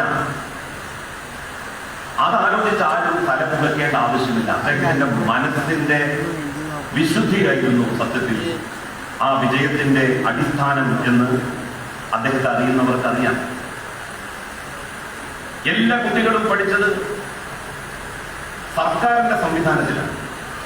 ആരെയും അദ്ദേഹം ഒരു സെൽഫ് ഫിനാൻസിംഗ് കോളേജിൽ ഭീമമായ ഫീസ് കൊടുത്ത് പഠിപ്പിച്ചിട്ടുണ്ടാവില്ല. അദ്ദേഹം അനാർഭാടത്തോടെയാണ് ജീവിച്ചത്. ഒരു വീട്, നല്ലൊരു വീട് എന്ന് പറയുന്നത് നമ്മളുടെ ഒക്കെ ഒരു സ്വപ്നമാണ്. പക്ഷെ പാഷസാറിന് അതൊരു സ്വപ്നമേ ആയിരുന്നില്ല. ശരിക്കും ഞാൻ അത്ഭുതപ്പെട്ടിട്ടുണ്ട്. പാഷസാറിന് വേണമെങ്കിൽ നല്ല മനോഹരമായിട്ടുള്ള എല്ലാ സൗകര്യങ്ങളുമുള്ള ഒരു വീടുണ്ടാക്കാം. എന്നാൽ അതിലൊന്നും അദ്ദേഹം യാതൊരു തരത്തിലുള്ള താല്പര്യവും ഉണ്ടാകും. ഇരുവങ്ങാടിയിൽ അദ്ദേഹം താമസിക്കുന്ന വീട് ഇപ്പോഴും പഴയ കാലത്ത് ഞാൻ കണ്ട അതേ രൂപത്തിലാണ്. എന്തെങ്കിലും അല്ലറ ചില്ലറ വീട്ടിന്റെ അകത്ത് വരുത്തിയിട്ടുണ്ടെങ്കിൽ അതല്ലെങ്കിൽ അതിന്റെ വാർപ്പാക്കി അദ്ദേഹത്തിന്റെ പൂക്കാട്ടിയിലെ വീടും ഞാൻ അവിടുത്തെ ഒരു നിത്യ സന്ദർശകനാണ്. ആ വീടും വളരെ ചെറിയ ഒരു ഓടിട്ട വീടുകൾ ഇപ്പോൾ വളരെ കുറവാണ്. നമ്മളൊക്കെ തന്നെ ഒരു നല്ല ജോലി കിട്ടിയാൽ നമുക്കൊരു നല്ല വീട് വെക്കണം, എന്നിട്ട് അവിടെ ഒന്ന് സുഖമായിട്ട് ജീവിക്കണം. പക്ഷെ പാഷസാറിന് അതൊന്നും തൻ്റെ മുൻഗണനാക്രമ പട്ടികയിലെ ഇനങ്ങളേ ആയിരുന്നില്ല. അദ്ദേഹത്തിന് മക്കൾ നന്നായിട്ട് പഠിക്കണം, അവരെ പഠിപ്പിച്ച് ഉന്നത സ്ഥാനത്തെത്തിക്കണം. അദീബ ടീച്ചർ, അതുപോലെ തന്നെ പൂക്കാട്ടിയിലെ അദ്ദേഹത്തിന്റെ ജീവിത പങ്കാളി, അവരും പാഷസാറിന്റെ ആ ഒരു മോഹത്തിന് അരുമെന്ന് കൊടുത്തു. അവരും ആ ഒരു മാനസികാവസ്ഥയിൽ ജീവിച്ചത്. അല്ലായിരുന്നുവെങ്കിൽ പാഷസാറിന് തന്റെ തീരുമാനം ജീവിതാവസാനം വരെ കൊണ്ടു നടക്കാൻ കഴിയുമായിരുന്നില്ല. നല്ല ജീവിത പങ്കാളികൾ, നല്ല മക്കൾ, അതൊക്കെ തന്നെ പാഷസാറിന്റെ സമൃദ്ധിയുടെ അടയാളപ്പെടുത്തലുകളാണ്. അദ്ദേഹം എല്ലാവരെയും സ്നേഹിച്ചു, എല്ലാവരോടും നല്ല അടുപ്പത്തിൽ പെരുമാറി. ND സാർ, ദാമോദരൻ സാർ, അദ്ദേഹം ഇംഗ്ലീഷ് ഡിപ്പാർട്ട്മെന്റിലെ അധ്യാപകനായിരുന്നു. ജോൺ സാർ ഇംഗ്ലീഷ് ഡിപ്പാർട്ട്മെന്റിലെ അധ്യാപകനായിരുന്നു.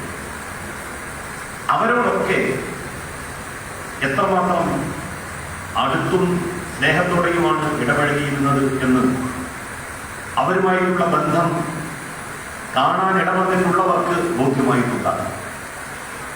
ആരും അദ്ദേഹത്തിന്റെ ചിന്താവലയത്തിന് പുറത്തായിരുന്നില്ല. എല്ലാവരെയും തന്റെ മാസ്മരികമായിട്ടുള്ള ചിന്താവലയത്തിന്റെ പരിധിക്കുള്ളിലേക്ക് കൊണ്ടുവരാൻ പാഷസാറിന് സാധിച്ചു.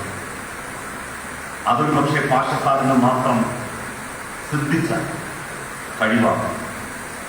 പാഷസാറിനെ അനുസ്മരിക്കുന്നത് കേവലം ഒരാളെ വെറുതെ അനുസ്മരിച്ചു പോകുക എന്നുള്ള ചടങ്ങ് തീർക്കാൻ വേണ്ടിയിട്ടല്ല. പുതിയ കാലത്തിന്, പുതിയ തലമുറ ഡോക്ടർ മുസ്തഫ കമാൽ പാഷ ആരായിരുന്നു എന്ന് ബോധ്യപ്പെടുത്തി കൊടുക്കാൻ, ആ ജീവിതത്തിൽ നിന്ന് പാഠം ഉൾക്കൊള്ളാൻ, അതിനുവേണ്ടിയാണ്. പാഷസാറിൽ നിന്ന് പുതിയ കാലത്തിൽ ഉൾക്കൊള്ളാൻ ഒരുപാട് പാഠങ്ങളുണ്ട്. ഒരുപാട്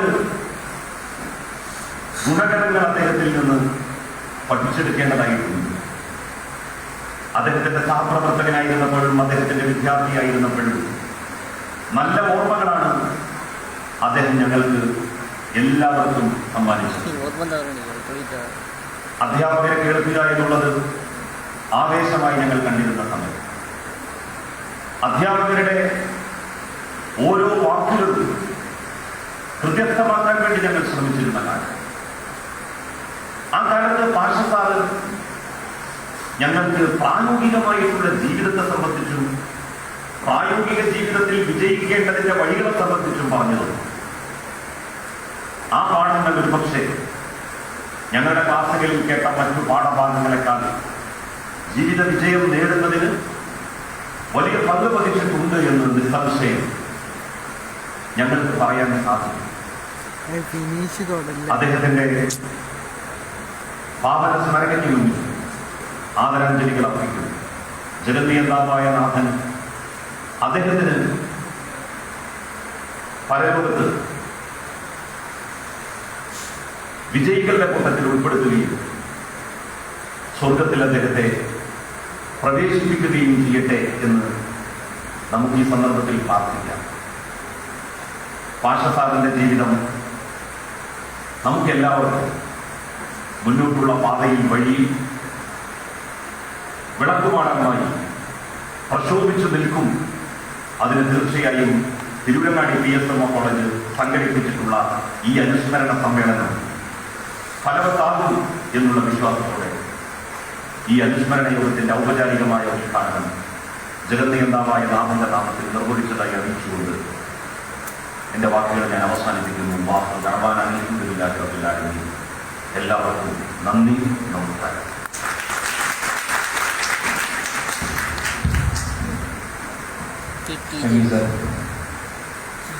പരിപാടിയിൽ ആശംസകൾ അർപ്പിക്കാൻ വേണ്ടി വലിയൊരു ലിസ്റ്റ് തന്നെ നമ്മൾ എഴുതി വെച്ചിട്ടുണ്ട്.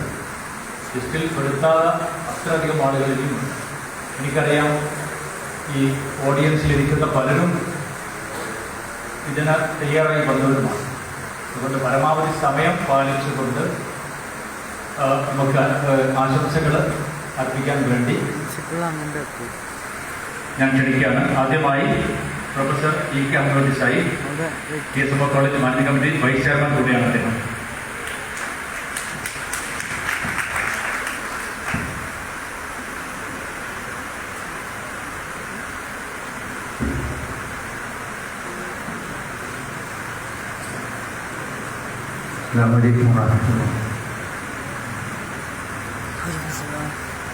ബഹുമാനപ്പെട്ട MK ബാബ സാഹിബ്, ഉദ്ഘാടനം നിർവഹിച്ച ഡോക്ടർ KT സാഹിബ് അടക്കം വേദിയിൽ ഉപവിഷ്ടരായ വിശിഷ്ട വ്യക്തികൾ, പ്രിയപ്പെട്ട സഹോദരി സഹോദരന്മാർ, വേദിയിൽ ഒരുപാട് ആളുകൾ പല വിഭാഗങ്ങൾ, എല്ലാവരും നമ്മുടെ ഏറ്റവും പ്രിയങ്കരനായ ഈ കോളേജിലെ ഏറ്റവും വിഭാഗം മേധാവി, പ്രഗത്ഭനായ ചരിത്രാധ്യാപകൻ, ഗവേഷകൻ, എല്ലാവരുമുപരി വിശിഷ്ട സ്വഭാവഗുണങ്ങളുടെ വിളനിലവുമായ ഡോക്ടർ മുസ്തഫ കമാൽ പാഷ ഇന്ന് ഓർമ്മയായി മാറിയിരിക്കുകയാണ്. ഏറ്റവും പ്രിയങ്കരനായ അദ്ദേഹം, ഇവിടെ സാഹിബ് പറഞ്ഞതുപോലെ ഉത്തമ സ്വഭാവങ്ങളുടെ ഉടമയായിരുന്ന അദ്ദേഹത്തെ കുറിച്ച് എത്ര നേരം ദീർഘമായി സംസാരിക്കാൻ വേണമെങ്കിൽ നമുക്ക് കഴിയും. അതിന് സമയം ഇവിടെയില്ല. അദ്ദേഹത്തിൻ്റെ അയൽവാസി, ഫറൂഖ് കോളേജിൽ പഠിക്കുന്ന കാലം മുതൽ തന്നെ അദ്ദേഹം നന്നായി അറിയാം. അതിനുശേഷം ഇവിടെ എൻ്റെ അയൽവാസിയാണ്. അങ്ങനെ അദ്ദേഹത്തെ അടുത്തറിയാനുള്ള അവസരങ്ങൾ ഒരുപാടുണ്ടായിട്ടുണ്ട്. അതുകൊണ്ട് ആ അനുഭവം കൂടെ വിളിച്ചിട്ട് അദ്ദേഹത്തിൻ്റെ സ്വഭാവത്തെയും മഹത്വത്തെയൊക്കെ വിശദീകരിക്കാൻ കഴിയും. പക്ഷേ സമയത്തിൻ്റെ അഭാവം അതിനെ സമ്മതിക്കുന്നില്ല. അദ്ദേഹത്തെക്കുറിച്ച് പറയുമ്പോൾ രണ്ട് അത്ഭുതകരമായ കാര്യങ്ങൾ എന്നെ അത്ഭുതപ്പെട്ടു. ഒന്ന്, അദ്ദേഹത്തിൻ്റെ മക്കളെക്കുറിച്ച് പറഞ്ഞു. അത് അത്ഭുതകരമായ കാര്യമാണ്. 13 മക്കളെ അദ്ദേഹം പഠിപ്പിച്ച് വളർത്തി ഉന്നത സ്ഥാനങ്ങളിലെത്തിച്ചു. അത് വലിയൊരു നേട്ടം തന്നെയാണ്. അത് അദ്ദേഹത്തിൻ്റെ മറ്റൊരു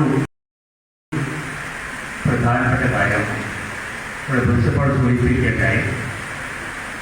ഈ കാലഘട്ടത്തിൽ, സർവീസ് കാലത്ത് 100 ഗ്രന്ഥങ്ങൾ എഴുതാൻ അദ്ദേഹത്തിന് അങ്ങനെ കഴിയുന്നില്ല. പലപ്പോഴും അത്ഭുതപ്പെട്ടു. ഒരു 5-10 ഗ്രന്ഥങ്ങൾ എഴുതാൻ തന്നെ വലിയ പാടാണ്. 100 ഗ്രന്ഥങ്ങൾ രചിക്കാൻ അദ്ദേഹത്തിന് എങ്ങനെ കഴിഞ്ഞു എന്നത് അത്ഭുതകരമായ കാര്യമാണ്. വൈവിധ്യമാർന്ന വിഷയങ്ങളെ കുറിച്ചാണ് അദ്ദേഹം എഴുതിയിരിക്കുന്നത്. അദ്ദേഹം ചരിത്ര അധ്യാപകനാണെങ്കിലും അദ്ദേഹം ചരിത്ര വിജ്ഞാനത്തിൽ മാത്രം ഒതുങ്ങിയില്ല അദ്ദേഹത്തിൻ്റെ പ്രതിഭ. മറിച്ച് വൈവിധ്യമാർന്ന വിഷയങ്ങളിലേക്കും വിജ്ഞാന ശാഖകളിലേക്കും അദ്ദേഹത്തിൻ്റെ പഠനവും ഗവേഷണവും ഒക്കെ പടർന്നു കയറി എന്ന് നമുക്കറിയാം. ഇത്രയധികം വിജ്ഞാന സഭയെ ജീവിതപ്രദമാക്കിയ ഒരു അധ്യാപകനെ കാണാൻ പ്രയാസമാണ്. എന്നാൽ ഒരു എഴുത്തിനും വായനയിൽ മാത്രം അദ്ദേഹം കഴിയില്ല. സമൂഹത്തിന് നാടുവഴിപ്പുകൾ മനസ്സിലാക്കിക്കൊണ്ട് സമൂഹത്തിന് ആവശ്യമായ കാര്യങ്ങൾ ചെയ്യുന്നതിലും അദ്ദേഹം അങ്ങേയറ്റം ശ്രദ്ധിച്ചു എന്ന് നമുക്കറിയാം. അദ്ദേഹം പല കാര്യങ്ങളും വ്യാപൃതനായി. അതുവരെ കൗൺസിലറായിരുന്നു. കൗൺസിലിംഗ് അദ്ദേഹത്തിൻ്റെ പ്രിയപ്പെട്ട വിഷയമായിരുന്നു. അതുപോലെ അദ്ദേഹത്തിന് അക്യൂപങ്ചർ, ചികിത്സ, നേച്ചുറോപ്പതി, അങ്ങനെ ഒരുപാട് കാര്യങ്ങൾ അദ്ദേഹം വ്യാപരിച്ചു. എല്ലാം തന്നെ മനുഷ്യർക്ക് ഉപകാരപ്പെടുന്ന സേവന പ്രവർത്തനങ്ങളാണ്. ഇത്തരത്തിലൊരു വ്യക്തി വാസ്തവത്തിൽ വളരെ അപൂർവമാണ് മാത്രം കാണാവുന്ന ഒരു പ്രതിഭാസമാണ് എനിക്ക് തോന്നുക. മറ്റൊരു കാര്യം എന്നെ അത്ഭുതപ്പെടുത്തിയത് അദ്ദേഹത്തിൻ്റെ സ്വഭാവം. അദ്ദേഹത്തിൻ്റെ അക്ഷോഭ്യത എന്ന് പറഞ്ഞാൽ അദ്ദേഹം വളരെ ശാന്തനായിരുന്നു. എപ്പോഴും പുഞ്ചിരിക്കുന്ന മുഖമാണ്, പ്രസന്നവദനാണ്, എല്ലാവരോടും ഒരുപോലെ പെരുമാറുന്ന ആളാണ്. ഇവിടെ പറഞ്ഞതുപോലെ എല്ലാവരുടെയും അംശമായിരുന്നു. എന്നാൽ അതിൻ്റെ ഏറ്റവും വലിയ പ്രത്യേകത അദ്ദേഹത്തെ നമ്മുടെ മുഖത്ത് നോക്കി എന്ന് പറഞ്ഞാൽ പോലും ചോദിച്ചാൽ പോലും ആ ബുദ്ധി ഒരിക്കലും മാറുകയില്ല. പുഞ്ചിരിച്ചുകൊണ്ട് അത് അദ്ദേഹം കേൾക്കും. ഈ അക്ഷോഭ്യമായ ഒരു മാനസികാവസ്ഥയാണ്. ഇത് വലിയൊരു നേട്ടമായിട്ട് കാണാം. പലപ്പോഴും തന്നെ നമുക്ക് ഇഷ്ടപ്പെടാത്ത വാക്കുകളുടെ ഏതെങ്കിലും കാര്യങ്ങൾ കണ്ടാൽ പലപ്പോഴും നമ്മൾ ക്ഷോഭിക്കും, നമ്മൾ വികാരം പ്രകടിപ്പിക്കും, ശക്തമായി പ്രകടിപ്പിക്കും. ഒരിക്കലും തന്നെ പാഠസ്ഥായികൾ അത്തരത്തിൽ അദ്ദേഹത്തെ മുഖത്ത് നോക്കി പരീക്ഷിക്കുന്നവരെന്തറിയാം, പരിഹസിച്ചിട്ടുണ്ട്, വിമർശിച്ചിട്ടുണ്ട്. എന്നാൽ പോലും അദ്ദേഹം അക്ഷോഭ്യനായ യാതൊരു തരത്തിലുള്ള ഭാവപ്രവൃത്തിയും കാണിക്കാതെ ആ വിമർശകന്റെ മുഖത്ത് നോക്കി തിരിച്ചുകൊണ്ട് ഇടപെടുത്തുന്ന അസാധാരണമായ വ്യക്തിത്വം അതായിരുന്നു പാകിസ്ഥാൻ. ഒരുപാട് ഗുണങ്ങളുണ്ട്. അതിനെക്കുറിച്ചെല്ലാം പറയാൻ തുടങ്ങിയാൽ ഒരുപാട് പറയേണ്ടി വരും. അദ്ദേഹം ഒരു മതപണ്ഡിതനായിരുന്നില്ല എന്ന് തോന്നാൻ, പക്ഷേ മതപണ്ഡിതൻ കൂടിയായിരുന്നു. അദ്ദേഹം മതവുമായിട്ട് ബന്ധപ്പെട്ട് ഒരുപാട് ഗ്രന്ഥങ്ങൾ എഴുതിയിട്ടുണ്ട്. അദ്ദേഹത്തിൻ്റെ ചരിത്രവാണിജ്യത്തെക്കുറിച്ച് ഞാൻ പറയേണ്ട ആവശ്യമില്ല.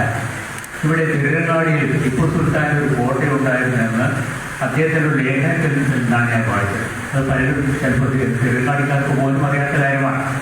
ടിപ്പു സുൽത്താൻ്റെ ഒരു കോട്ട, അതിൻ്റെ അവശിഷ്ടങ്ങൾ ഈ അടുത്തുവരെ ഇവിടെ ഉണ്ടായിരുന്നത് അദ്ദേഹം ഒരു ലേഖനത്തിൽ എഴുതിയുണ്ടായി. അങ്ങനെ ഒരുപാട് വിവരങ്ങൾ, പുതിയ വിവരങ്ങൾ അദ്ദേഹം നമുക്കൊക്കെ നൽകിയിട്ടുണ്ട്. അദ്ദേഹത്തിൻ്റെ മാതൃക, ആ സ്വഭാവ മാതൃക, അദ്ദേഹത്തിൻ്റെ ഗ്രന്ഥങ്ങൾ, രചനാ വൈഭവം, ഏറ്റവും അധികം അദ്ദേഹത്തിൻ്റെ സ്വഭാവ വൈശിഷ്ട്യം, ഇതെല്ലാം മാതൃകാപരങ്ങളാണ്. നമ്മളെല്ലാം അനുകരിക്കേണ്ട ഗുണങ്ങളാണ് എന്ന് മാത്രം പറഞ്ഞുകൊണ്ട് അദ്ദേഹത്തിൻ്റെ പരലോകമോക്ഷത്തിന് വേണ്ടി സർവശക്തനായ അല്ലാഹുവിനെ പ്രാർത്ഥിച്ചുകൊണ്ട് എൻ്റെ വാക്കുകൾ അവസാനിപ്പിക്കുന്നു.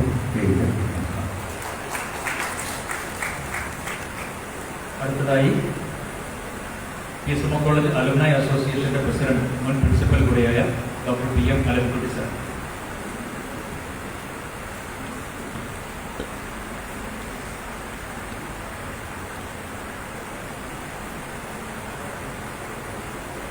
ബഹുമാനപ്പെട്ട ഈസ്റ്റർമോ college management committee chairman Babu Sahib, ഏറെ സ്നേഹം നിറഞ്ഞ ഡോക്ടർ KT ജലീൽ സാർ, സ്റ്റേജിൽ ഉപവിഷ്ടരായ ആദരണീയരായ അധ്യാപകർ, വിദ്യാർത്ഥി പ്രതിനിധികൾ, പാഠശാലയുടെ കുടുംബാംഗങ്ങൾ, സദസ്സിലുള്ള വിദ്യാർത്ഥികൾ, അധ്യാപകർ,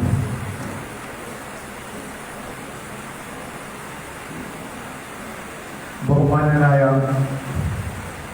പാഠശാല അനുസ്മരിക്കുമ്പോൾ അദ്ദേഹത്തിൻ്റെ അനുസ്മരണവും ഈ കോളേജിൻ്റെ ചരിത്രവും അഭേദ്യമായ ബന്ധമാണ്. നമ്മുടെ കോളേജ് ആരംഭിക്കുന്നത് 1968 68 കോളേജ് ആരംഭിച്ചത് പ്രീ ഡിഗ്രി 2 ബാച്ചോടുകൂടിയ ഫസ്റ്റ് ഗ്രൂപ്പും തേർഡ് ഗ്രൂപ്പും. First group mathematics, physics, chemistry. Third ഗ്രൂപ്പിൽ എക്കണോമിക്സ്, ഹിസ്റ്ററി.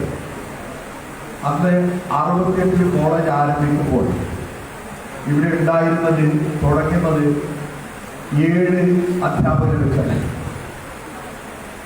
ആ 7 അധ്യാപകരിൽ ഈ കോളേജിൽ നിന്ന് പിരിഞ്ഞതിൽ ഇനി അവശേഷിക്കുന്നത്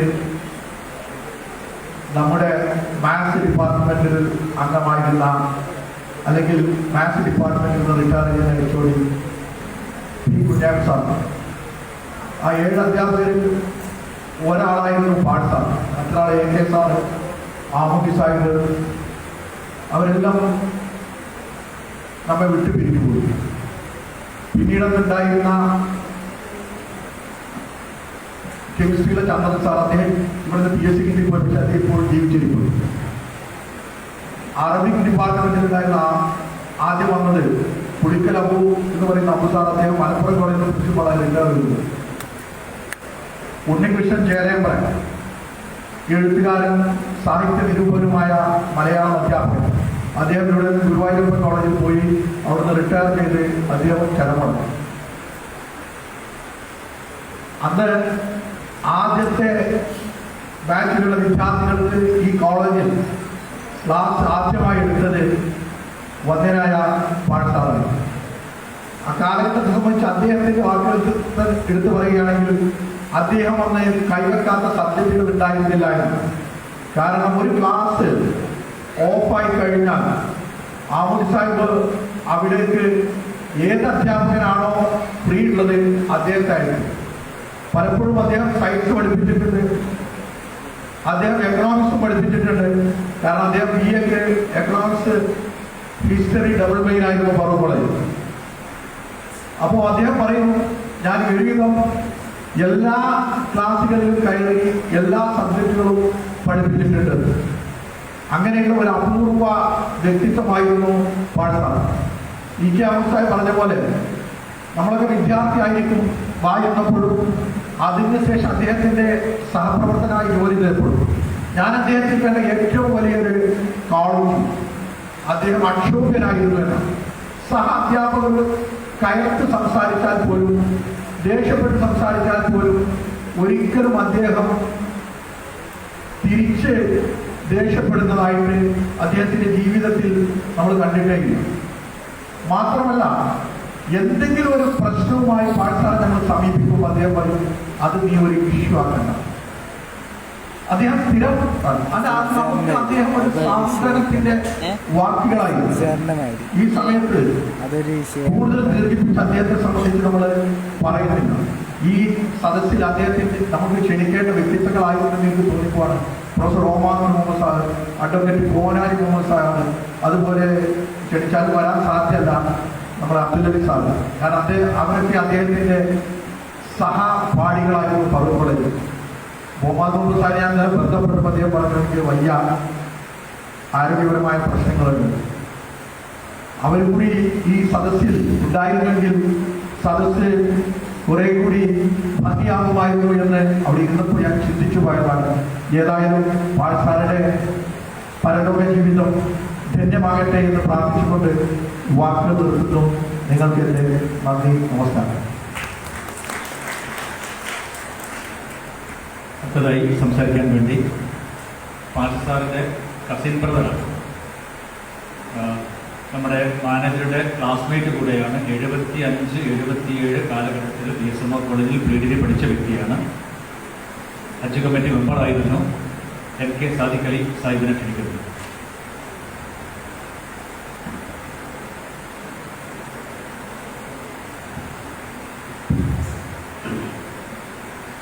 ഈ മഹത്തായ പരിപാടിയുടെ അധ്യക്ഷൻ എൻ്റെ സുഹൃത്തു സഹപാഠിയുമായിട്ടുള്ള ബാബ, പരിപാടിയുടെ ഉദ്ഘാടനം നമുക്ക് വളരെ കാര്യസമ്പൂർണമായ അല്ലെങ്കിൽ കാര്യപ്രസക്തമായി തന്നെ വളരെയധികം അറിവ് നൽകുന്ന അല്ലെങ്കിൽ പല കാര്യങ്ങളോടും നമുക്ക് നമ്മോട് സംബന്ധിച്ച ബഹുമാനപ്പെട്ട MLA ജലീൽ സാർ നമ്മോട് പറഞ്ഞ് ഇവിടുന്ന് നമുക്ക് അത്യാവശ്യത്തിൽ പോയി. വേദിയിലെ ബഹുമാനരായിട്ടുള്ള അധ്യാപകരെ, മറ്റ് എൻ്റെ ബന്ധുമിത്രാദികളെ, വിദ്യാർത്ഥികളെ, ഇവിടെ തിരുവിലങ്ങാടിയിലുള്ളവർക്ക് പാഠശാല, ഞങ്ങളുടെ നാട്ടിലെ കാരണവന്മാർക്ക് മുസ്തഫ, ഞങ്ങൾക്കൊക്കെ ഞങ്ങളുടെ കുഞ്ഞാക്ക എന്ന് കാരണം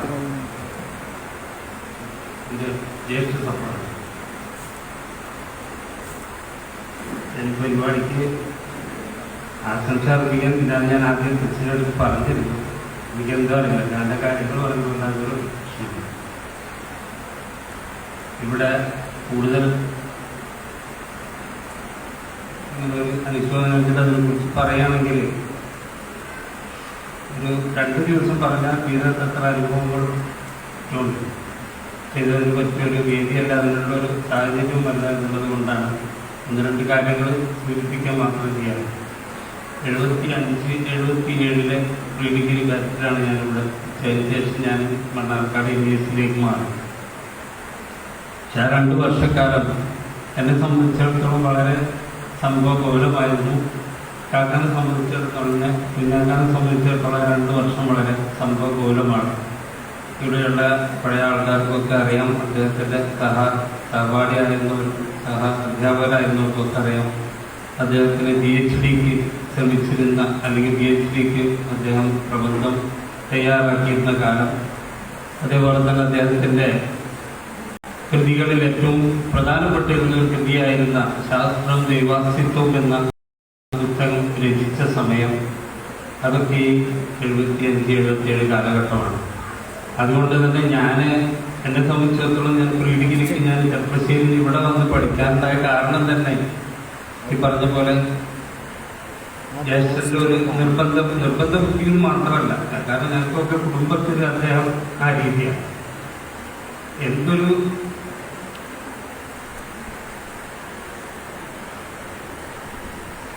എന്തൊരു കാര്യം തീരുമാനിക്കുമ്പോഴും പുസ്തകം എന്ന് പറയും. പുസ്തകം ഒന്നും തീരുമാനമാവും.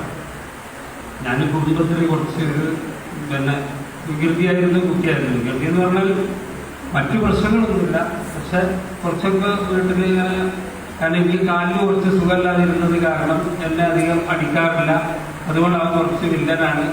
അവരിനി എന്താ ചെയ്യുക എന്ന് എൻ്റെ ഒപ്പം പറഞ്ഞപ്പോൾ കാക്കാൻ്റെ ജ്യേഷ്ഠൻ്റെ പഠിത്തത്തിലും ജ്യേഷ്ഠ അലികളിലെ ഉപരിപഠനത്തിലും ഇവിടെയുള്ള BSM പോലെ ജോലി ഇതിൻ്റെ കാര്യത്തിനെല്ലാം ജ്യേഷ്ഠൻ്റെ കൂടെ നിന്നിരുന്നത് എൻ്റെ ഉപ്പ കൂടിയായിരുന്നു. അപ്പം ആ നിലയിൽ ചെറിയാക്കാന്നാണ് വിളിക്കുക, എളാപ്പാന്ന് വിളിക്കാറില്ല. മൂപ്പര് പറഞ്ഞു അവന് ഞാൻ കൊണ്ടുപോയിക്കോളാം എന്ന് പറഞ്ഞു. അങ്ങനെയാണ് ഞാൻ ഈ തിരുവങ്ങാടിയിൽ വരുന്നത്. സത്യം പറഞ്ഞാൽ ആ 2 വർഷം കൊണ്ട് ഞാൻ ശരിക്കും ആ പഴയ വിദഗ്ധരൊക്കെ വിട്ട് ഉപ്പ ഉദ്ദേശിച്ച പോലെ തന്നെ ഞാൻ ആളുകൾ ഒതുക്കി. ഒന്നുകൊണ്ടുമല്ല, നേരത്തെ ഇവിടെ ജലീൽ സാറും മമ്മൂട്ടി സാറൊക്കെ പറഞ്ഞു ഒരാളോട് പോലും ദേഷ്യപ്പെടുന്ന സ്വഭാവം, കാരണം അല്ലാന്ന് എനിക്കൊക്കെ അറിയാം. അതേ സ്വഭാവം തന്നെ എന്നോട് ഒരിക്കൽ പോലും ദേഷ്യപ്പെട്ട ചെയ്യരുത് എന്ന് ദേഷ്യം പറഞ്ഞിട്ടില്ല. പക്ഷെ എന്നാൽ പോലും ഞങ്ങളൊക്കെ സംബന്ധിച്ചിടത്തോളം എന്തെങ്കിലും ഒരു വിഷയം ഉണ്ടായാൽ ഞങ്ങളൊക്കെ പറഞ്ഞ് ഞങ്ങൾക്ക് വരട്ടെ. അപ്പൊ കുഞ്ഞാക്ക വന്നാൽ ഈ ആരെങ്കിലും എന്തെങ്കിലും ചെയ്തിട്ടുണ്ടെങ്കിൽ നമ്മൾക്ക് ആരെങ്കിലും തെറ്റ് ചെയ്താൽ നമുക്കൊരു വിഷമം കാണാം. പക്ഷെ ആ വിഷമം ഉള്ള ആളെ ആദ്യം വന്ന് തോള് പിടിച്ച് പറ്റിയാലും ഒരു ഉമ്മയും തന്ന് ഞങ്ങളോട് പറയും അത് സാരമില്ല, അതവരത് ഇന്ന കാര്യം കൂടി ചെയ്തതല്ലേ, അതിനെന്തിനാ നിങ്ങളെല്ലാവരും കൂടെ അവരുടെ നേരെ ഇതാക്കുന്നതെന്ന് പറയുമ്പോഴത്തെ പകുതി ആശ്വാസമായിട്ടുണ്ടാവും. പിന്നെ കാര്യങ്ങളൊക്കെ പറഞ്ഞ് ശരിയായി നമ്മൾ ഒറ്റയ്ക്ക് വിളിച്ചിട്ട് അതിന്റെ ഭവിഷ്യത്തുകൾ നമ്മളോട് പറഞ്ഞു തരും. അങ്ങനെ നമ്മളെ ഓരോരുത്തരെയും ഞങ്ങളുടെ കുടുംബത്തിൽ ഒരുപാട് പേരുണ്ട്. ഞങ്ങൾ ആരും തന്നെ ജ്യേഷ്ഠന്റെ ആ ഒരു രീതി വിട്ട് ഞങ്ങളാരും ഇതുവരെ ഞങ്ങൾ ഇതായിട്ടുള്ള പെരുമാറിയിട്ടുണ്ട്. അതുകൊണ്ട് തന്നെ ഞങ്ങളുടെ ഒക്കെ ഇപ്പൊ ഞാൻ ഒരു ബിസിനസ്സുകാരനായി ഗൾഫിലായിരുന്നു, ബിസിനസ്സുകാരനായി മാറിയെങ്കിലും ഞങ്ങളുടെ തറവാട് മൊത്തത്തിൽ ബിസിനസ് ലെവലിലുള്ളവരാണ്. പക്ഷെ ഞങ്ങളുടെയൊക്കെ പഠിത്തം, ഞങ്ങളുടെ ജ്യേഷ്ഠന്മാരുടെ പഠിത്തം, ഞങ്ങളുടെ കുടുംബത്തിൽ മറ്റുള്ളവരുടെ പഠിത്തം എല്ലാത്തിലും ഞങ്ങൾക്ക് വേണ്ട മാർഗനിർദ്ദേശം അത് എന്ത് വേണം. കാരണം ഇപ്പൊ റിസൾട്ട് അറിയേണ്ട സമയമായി അല്ലെങ്കിൽ റിസൾട്ട് അറിഞ്ഞാൽ കാക്ക അവിടെ വരും. മിക്കവാറും എല്ലാ ആഴ്ച അല്ലെങ്കിൽ 2 ആഴ്ച കൂടുമ്പോൾ അവിടെ വരും. വന്നു കഴിഞ്ഞാൽ ഞങ്ങൾക്ക് വേണ്ട എന്ത് രീതി വേണം, ഏത് രീതിയിൽ പോകണം എന്നുള്ളത് കാക്കാന്റെ നിർദ്ദേശമാണ്. അതനുസരിച്ചാണ് ഞങ്ങളൊക്കെ ഇന്ന് വരെ പെരുമാറിയിട്ടുള്ളൂ. ചെറിയൊരു ഉദാഹരണം ഞാൻ പറയാം. ഞങ്ങളാരും ഇന്ന് വരെ, നമ്മുടെ കുടുംബത്തിലാരും ഇന്ന് വരെ എല്ലാ ചെറുപ്പക്കാർക്കും ഉള്ളതാണ് സിഗരറ്റ് വലി. ഞങ്ങളാരും ഇന്ന് സിഗരറ്റ് വലിക്കാറില്ല. കാരണം എന്താ വെച്ചാൽ കുഞ്ഞാക്ക് സിഗരറ്റ് വലിച്ചിട്ടില്ല എന്നുള്ളതാണ്. ഒരു പ്രായം ലിമിറ്റ് എത്തിക്കഴിഞ്ഞാൽ കാക്കാൻ്റെ ഒരു നിർദ്ദേശം ഉണ്ടാവും. എന്തെങ്കിലും ഒരു ചാൻസ് കിട്ടുമ്പോൾ അത് നന്നല്ല കേട്ടോ ശരീരത്തിന്. ഇപ്പം അത് വേണമെങ്കിൽ ഇപ്പം നിങ്ങൾക്ക് പുറത്ത് പോയാലും അല്ലെങ്കിൽ കോളേജിൽ പോയാൽ എന്നോട് പറഞ്ഞതാണ്. ഞാൻ പ്രീ ഡിഗ്രിക്ക് ഇവിടെ ചേരുമ്പോൾ ഇവർക്കൊക്കെ അറിയാം കുട്ടികളുടെ കൂടെ കൂടിയിട്ട് ഞാൻ ഇത് വലിയ പഠിക്കും എന്നുള്ളത്. പക്ഷെ എന്നോട് പറഞ്ഞത് ശരീരത്തിന് നന്നല്ല എന്ന് തോന്നിയിട്ട് നീ അത് ഒഴിവാക്കിയാൽ നിനക്ക് നല്ലത്. അതല്ല എങ്കിൽ കുട്ടികളോട് വലിച്ചു, പക്ഷെ അത് ഭാവിയിൽ നമ്മൾ അനുഭവിക്കുന്ന പക്ഷെ ഞങ്ങൾ ആരും ഇന്ന് വരെ ഒരാളും ഞാനൊന്നും മാത്രമല്ല, എൻ്റെ മുഖല സഹോദരൻ ഇവിടെ ചെറിയ ആളോടെ എൻ്റെ പൈസയിൽ ഞങ്ങൾ ആരും സ്വീകരിക്കുന്ന വരുന്നുണ്ട്. അമ്മായിയുടെ മകനുണ്ട്, പെങ്ങളുടെ മോനുണ്ട്, എല്ലാവരും വന്നിട്ടുണ്ട്. പക്ഷെ ഞങ്ങൾ ആരും ഇന്ന് വരെ സ്വീകരിച്ചിട്ടുണ്ട്. കാരണം ഞങ്ങൾക്കത് ശീലമെന്നതാണ്. അതേപോലെ തന്നെ ഓരോ കാര്യങ്ങളും. അപ്പോൾ അതുകൊണ്ട് നിങ്ങൾക്ക് പാഠശാല നഷ്ടപ്പെട്ടു. ഞങ്ങൾക്ക് ഞങ്ങളുടെ കുടുംബത്തിൻ്റെ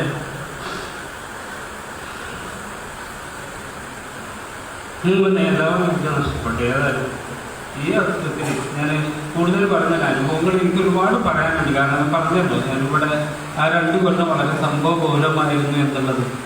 പിന്നെ അദ്ദേഹത്തിൻ്റെ മറ്റൊരു ഇതുള്ളത് നിങ്ങൾക്കൊക്കെ അറിയാം. അദ്ദേഹത്തിൻ്റെ 2ാമത് വിവാഹം നടക്കുന്നത് 76-ൽ ഞാനിവിടെ ഉള്ളപ്പോഴാണ്. അതിൻ്റെ എല്ലാ കാര്യങ്ങൾക്കും സാക്ഷ്യം വഹിച്ച ഒരാളാണ് ഞാൻ. അതും ഇവിടെ പറഞ്ഞതുപോലെ നിങ്ങൾക്കറിയാം, 10-15 പേര് 2 പേര് മരിച്ചു.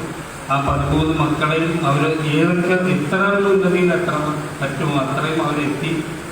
അത് ഒരൊറ്റ കാര്യം ഞാൻ പറയാം, ഒരൊറ്റ കുട്ടിയോട് പോലും നീ എന്താ ഇങ്ങനെ ആയത്, അല്ലെങ്കിൽ ഒരാൾക്ക് നമുക്കൊക്കെ രക്ഷിതാക്കൾക്കുണ്ട്, ഒരാൾക്ക് മാർക്ക് കുറഞ്ഞാൽ എന്തിപ്പോൾ നിനക്ക് പറ്റി മറ്റോ അത്ര ഉണ്ടല്ലോ, ആ ഒരു വാക്ക് നമ്മുടെ കുട്ടികളോട് അദ്ദേഹം പറഞ്ഞിട്ടില്ല.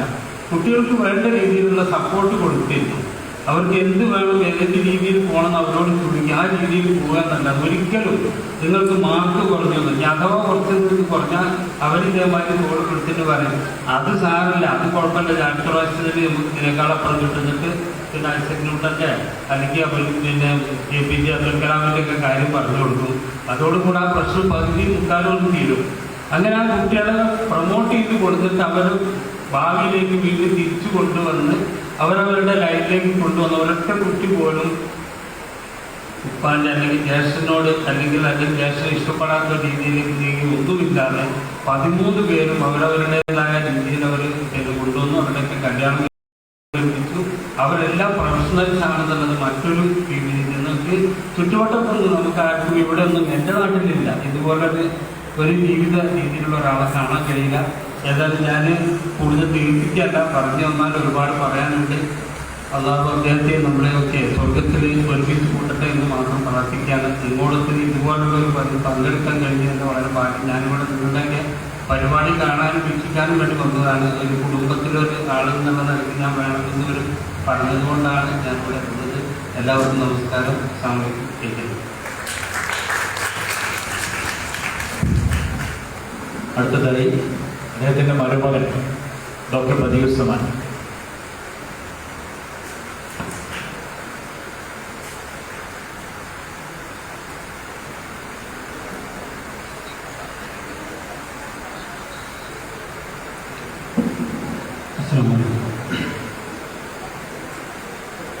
പാകിസ്ഥാനിൻ്റെ ജീവിതം എന്ന് പറയുന്നത് വളരെ വലിയ ബൃഹത്തായ മൂല്യങ്ങൾ വേണ്ടുന്ന ഒരു പാഠപുസ്തകമായതുകൊണ്ട് അതിലേത് പറയും എന്ന ഒരു കൺഫ്യൂഷനാണ്.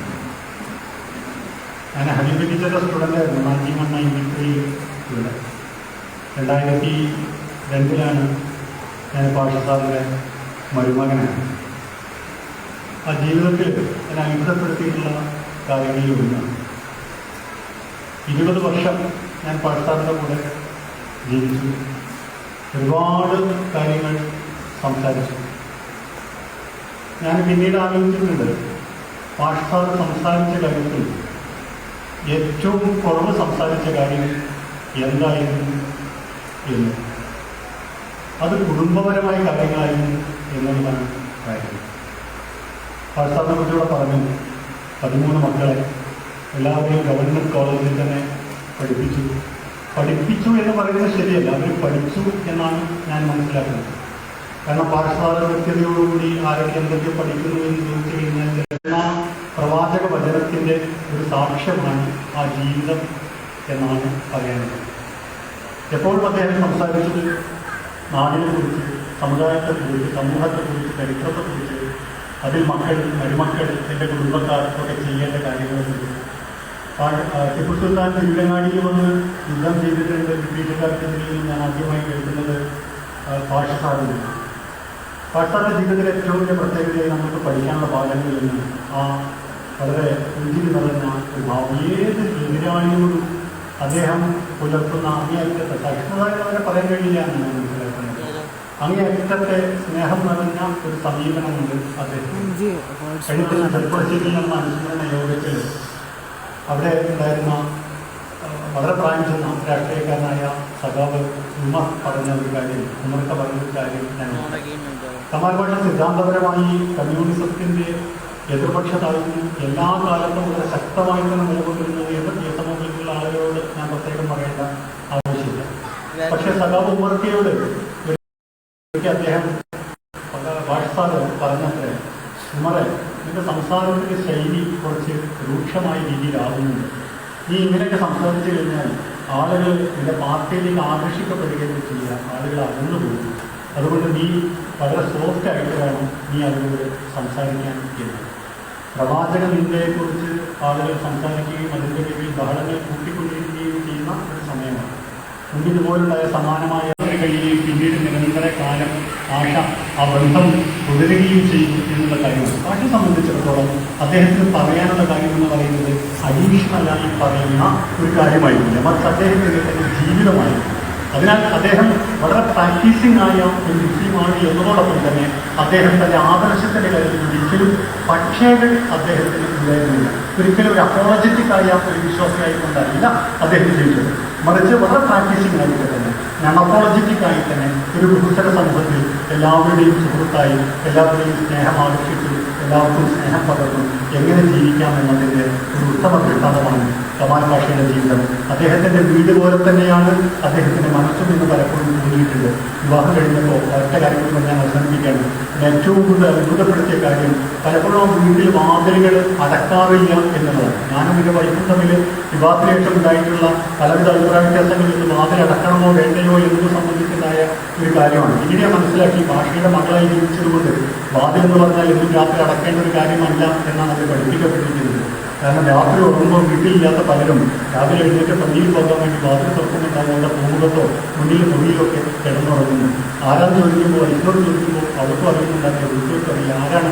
അത് തിരുവനാടിയിൽ നിന്ന് ബസ് കിട്ടാതെ വന്നപ്പോൾ ആരോ രാത്രി 10:30 മണിക്ക് അവസാനത്തെ ബസ് പോയി ഇവിടെ കയറി കിടന്നോട്ടെ എന്ന് ചോദിച്ചപ്പോൾ വീട്ടിൽ കിടത്തിയ ഒരാളാണ്. ഇങ്ങനെ മുഴുവൻ വഴിയാത്രക്കാർക്കും പാഠയം നൽകി, മുഴുവൻ വഴിയാത്രക്കാർക്കും താവളം നൽകി, തൻ്റെ ജീവിതം തന്നെ മറ്റുള്ളവർക്കായി സമർപ്പിച്ച കമാൽ പാഷയുടെ ജീവിതത്തിൽ നിന്നും ഒരുപാട് പാഠങ്ങൾ നമ്മൾക്ക് പഠിക്കാനുണ്ട്. അദ്ദേഹത്തിൻ്റെ പരലോക ജീവിതം വളരെ സുഖകരമാക്കട്ടെ.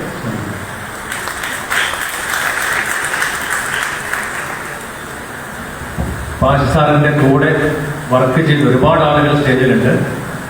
അതിൽ ഒരാളെ ഞാൻ പേര് വിളിക്കുന്നില്ല, ആരെങ്കിലും ഒരാൾ അഡ്രസ് ചെയ്യാൻ പറ്റുന്നുണ്ട്.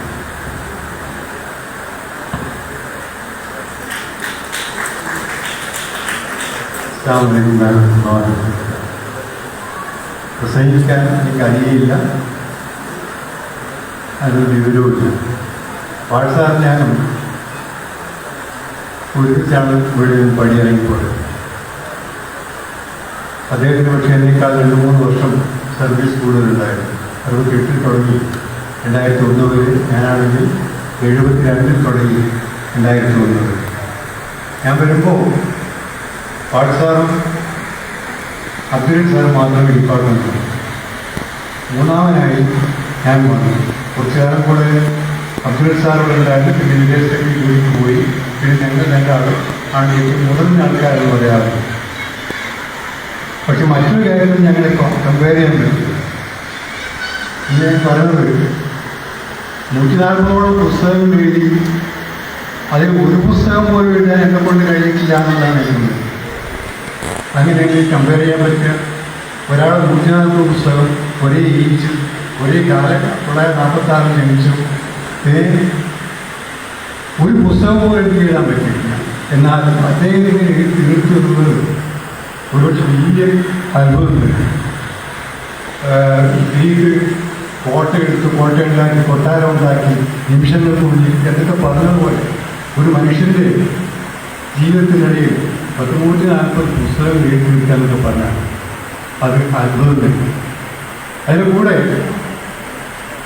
ഇവിടെ പറഞ്ഞതുപോലെ 13 മക്കളെ സാർത്ഥകമായ രൂപത്തിൽ വിദ്യാഭ്യാസം നൽകി. അവർ വിദ്യാഭ്യസിച്ചു, അല്ലെങ്കിൽ വിദ്യാഭ്യാസം നൽകി. എന്ത് തന്നെയായ രക്ഷിതാക്കളാണല്ലോ അതിന് ഉത്തരവാദികൾ. നൽകിയാലും അവർ സ്വയം പഠിച്ചാലും എല്ലാം അങ്ങനെ നൽകാൻ കഴിഞ്ഞ ഒരു വ്യക്തി എന്നുള്ള നിലയ്ക്ക് എനിക്ക് അദ്ദേഹത്തോട് വലിയ ബഹുമാനം. ഞാനോട് വരുമ്പോൾ ഞാൻ പറഞ്ഞല്ലോ, ഡിപ്പാർട്ട്മെൻറ്റിൽ ഞങ്ങൾ 2 പേർ അല്ലെങ്കിൽ ഞങ്ങൾ 2-3 പേർ മാത്രമേ ഉണ്ടായിരുന്നുള്ളൂ. പിന്നെയാണ് വലിയ ഈ 10, 11, 12 പേരുണ്ടായിരുന്ന ഒരു കാലയളവ് ഉണ്ടായിരുന്ന ഹിസ്റ്ററി ഡിപ്പാർട്ട്മെൻറ്റിൽ മാത്രം. ഞങ്ങളമ്മ എപ്പോഴും കലവും കുരുമാരും കുരുവും എല്ലാം ഉണ്ടാവും. പക്ഷെ എന്തിനായാലും അവസാനമായിട്ട് അദ്ദേഹം ആദ്യം പ്രശ്നമാണ് ഒരു ഇഷ്യമാണ്. എന്തെങ്കിലും അഭിപ്രായ വ്യത്യാസം ഉണ്ടെങ്കിൽ പോലും ആ രൂപത്തിൽ അദ്ദേഹം പറഞ്ഞ് ഒഴിവാക്കുക. ഞങ്ങൾക്ക് ഈ ചരിത്ര പരത ശരിക്കും പറഞ്ഞാൽ ഡിപ്പാർട്ട്മെന്റ് ഒരു വിദ്യാർത്ഥി എന്ന നിലയ്ക്ക് ചരിത്രം പഠിച്ചു, എഴുതി, പാസ്സായി, ഒരു ജോലി കിട്ടി. അതിൽ കവിഞ്ഞ് ഈ ചരിത്ര പരത ഉണ്ടാകണമെങ്കിൽ അതിന് പിന്നിൽ ആരെങ്കിലും ഒരു പുഷിംഗ് ഫാക്ടർ ഉണ്ടാകും, ഒരു ഫോഴ്സ് ഉണ്ടാകും. ഒരുപക്ഷെ എനിക്ക് തോന്നുന്നു പാഠശാലായിരുന്നു അതിൻ്റെ ആ പുഷിംഗ് ഫാക്ടർ എന്ന് പറയുന്നത്. ഇവിടെ ഒക്കെ ചെമ്മാട് ടിപ്പു സുൽത്താൻ വന്നു പോയ ഒരു സ്ഥലമാണ്. അവിടെ പഴയ ബസ് സ്റ്റാൻഡിന് സെൻറ്റർ തന്നെയാണ്. ഞങ്ങളോട് പറഞ്ഞു ഇവിടെ നിന്ന് കുട്ടികളെ കൂട്ടി പോവാം. അതിനെപ്പോഴത്തെ വിദ്യാർത്ഥികളെ കൂട്ടി ഞങ്ങൾ ഹിസ്റ്ററി ഡിപ്പാർട്ട്മെൻറ്റിലെ ആൾക്കാർ പോയി. അങ്ങനെ ഒരു എക്സ്കവേഷൻ എന്നുള്ള നിലയ്ക്കാണ് പിറ്റേത് വലിയ പത്രത്തിൽ വാർത്ത വന്നു. വാർത്ത വന്നിട്ട് അതിൻ്റെ പിറ്റേന്ന് ആ ഭാഗം അങ്ങനെ വളർച്ച കിട്ടി. അതിനോട് അവർക്ക് നഷ്ടപ്പെട്ടു വീണ്ടുകൊണ്ടായിരിക്കും. ഇങ്ങനെയുള്ള കാര്യങ്ങൾ ഞങ്ങളെ ഈ ശരിക്കും ഈ ഉത്ഭുതരാക്കിയ ഉത്ഭുതമാക്കാൻ വേണ്ടി പ്രവർത്തിച്ച ഒരു വലിയ വ്യക്തിയായിരുന്നു നമ്മുടെ പാഠശാല. നമ്മളൊന്ന് അടിച്ചു നോക്കിയാൽ ദേഷ്യം പിടിച്ചിട്ടൊന്ന് തല്ലി ഒന്നും പറയില്ല. ഒരു കെട്ടിപ്പിടുത്തമുണ്ട്. കെട്ടിപ്പിടുത്തം അതിനെ അണച്ചു കൂട്ടി വർത്താനം പറഞ്ഞില്ല. പിന്നെ ദേഷ്യത്തിനുള്ള സാധനം അദ്ദേഹത്തെ എതിർക്കാൻ പോകുന്ന ആൾക്കാർ പോലും അദ്ദേഹം പറ്റാതെ ദേഷ്യപ്പെട്ട ഞാൻ കണ്ടിട്ടുണ്ട്. വല്ലാത്തൊരു വ്യക്തിത്വം എന്നൊക്കെ പറയുന്നത് പെട്ടെന്ന് മനസ്സിലാക്കാൻ കഴിയാത്ത ഒരു വ്യക്തിത്വം. എവിടെ ചിലപ്പോൾ ചില സ്റ്റേജുകളൊക്കെ ഞാൻ പോയിട്ടുണ്ട്. അദ്ദേഹം സ്റ്റേജുകളിൽ അപ്പോൾ ഒമാൻ മുഹമ്മദ് സാഹിബാവട്ടെ, പിന്നെ പാഠശാലാവട്ടെ, ഇവരുടെ കൂടെ കേൾക്കാനും അത് മനസ്സിലാക്കാനും വേണ്ടി ഞാൻ തുടക്കത്തിൽ പോവുകയും ചെയ്തു. പല കാര്യങ്ങളും കേട്ടും എനിക്ക് മനസ്സിലാക്കാൻ കഴിയും.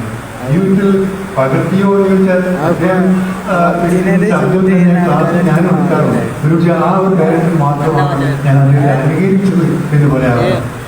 ഒരു വലിയ ഗഹനമായ ഒരു സ്കോളർഷിപ്പ് അദ്ദേഹത്തിന് അന്നും വിശ്വാസമില്ല. പക്ഷെ അദ്ദേഹത്തെ എഴുതിക്കൂട്ടിയ പുസ്തകം ഇവിടെ പറഞ്ഞ ഒരു ആദ്യ കാലത്ത് അദ്ദേഹം എഴുതിയ ഒരു പുസ്തകമായിരുന്നു. അതിന്റെ ഉള്ളടക്കം ഒരു ശാസ്ത്രാധ്യാപകന് പോലും ഗ്രഹിക്കാൻ കഴിയാത്ത രൂപത്തിലുള്ളതാണ്. നിങ്ങൾ വായിച്ചിട്ടുണ്ട്, നിങ്ങൾ പലരും വായിച്ചിട്ടുണ്ടോ ഇല്ല എനിക്ക് അറിഞ്ഞൂടാ. ഞാൻ വായിച്ചിട്ടുണ്ട്, വായിക്കാൻ കാരണമുള്ള. പക്ഷെ എന്നാലും വളരെ നല്ല രീതിയിൽ ദൈവത്തെക്കുറിച്ചും മറ്റും അതിൽ പ്രതിപാദിച്ചിട്ടുണ്ട്. ഇങ്ങനെയൊക്കെ എങ്ങനെ ഒരു വ്യക്തിക്ക് എഴുതാൻ കഴിയുന്നു, ആ കഴിവ് പ്രകടിപ്പിക്കാൻ കഴിയുന്നു എന്നുള്ളത് തീർച്ചയായും എന്നെ അനുഭവപ്പെടുത്തിയ ഏറ്റവും വലിയ കാര്യം. അതിനോട് വരുമ്പോൾ 1972 ടൈറ്റേബിൾ വേറൊരാളുടെ പേരായിരുന്നു. എനിക്ക് സെലക്ഷൻ കിട്ടുന്ന ഉറപ്പൊന്നും ഉണ്ടായിരുന്നില്ല. പക്ഷെ കിട്ടിക്കഴിഞ്ഞിട്ട് വേറൊരാളുടെ പേരാണ് അവിടെ കണ്ടത്. അതിൽ നീ അത് പ്രശ്നമാക്കുന്നത് അത് പിന്നെ അങ്ങനെ വന്നു പോയതാണ് എന്നെ സമാധാനം ലഭിച്ചു. ഏതായാലും എനിക്ക് നന്ദിയോടുകൂടി അല്ലെങ്കിൽ സന്തോഷത്തോടുകൂടി എപ്പോൾ നല്ല രീതിയിൽ മാത്രമേ പാഠശാലയെ കുറിച്ച് ഓർക്കാൻ കഴിയും. വീട്ടിൽ ഞാനും ഭാര്യയും നിന്നപ്പോൾ ഇരുത്തി നല്ല ആഹാരം തന്നു.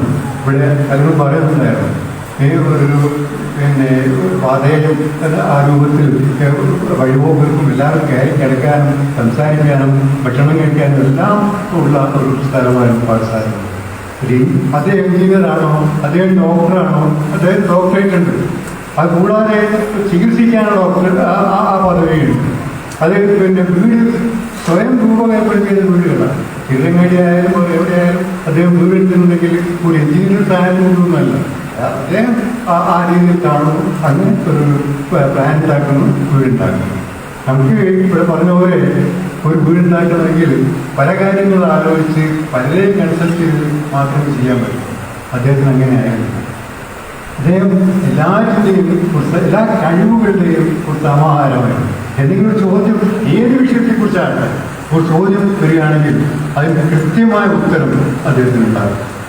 ഞാൻ പലപ്പോഴും ഞാനൊക്കെ ഒന്നും അല്ലാതായിരുന്നു. ഒരേ വയസ്സ്, ഒരേ ഇടത്തിൽ ജോലി, എന്നിട്ടും ഞാനൊന്നുമല്ല, അദ്ദേഹം എത്രയോ ആണ്.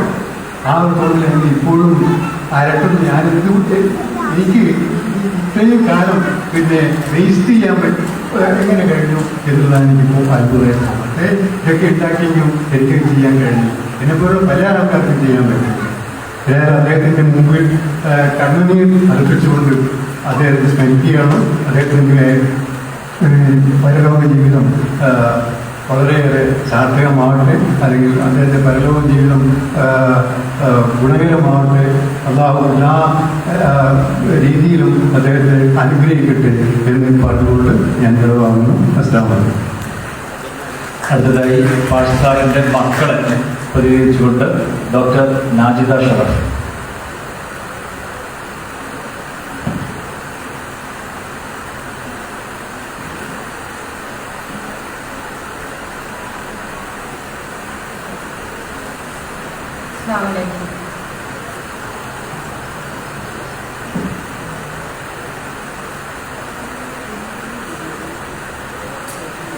ഉപ്പാൻ്റെ ഭാഷ എന്ന നിലയ്ക്കുള്ള ഒരുപാട് കാര്യങ്ങളാണ് നിങ്ങൾ കേട്ടത്.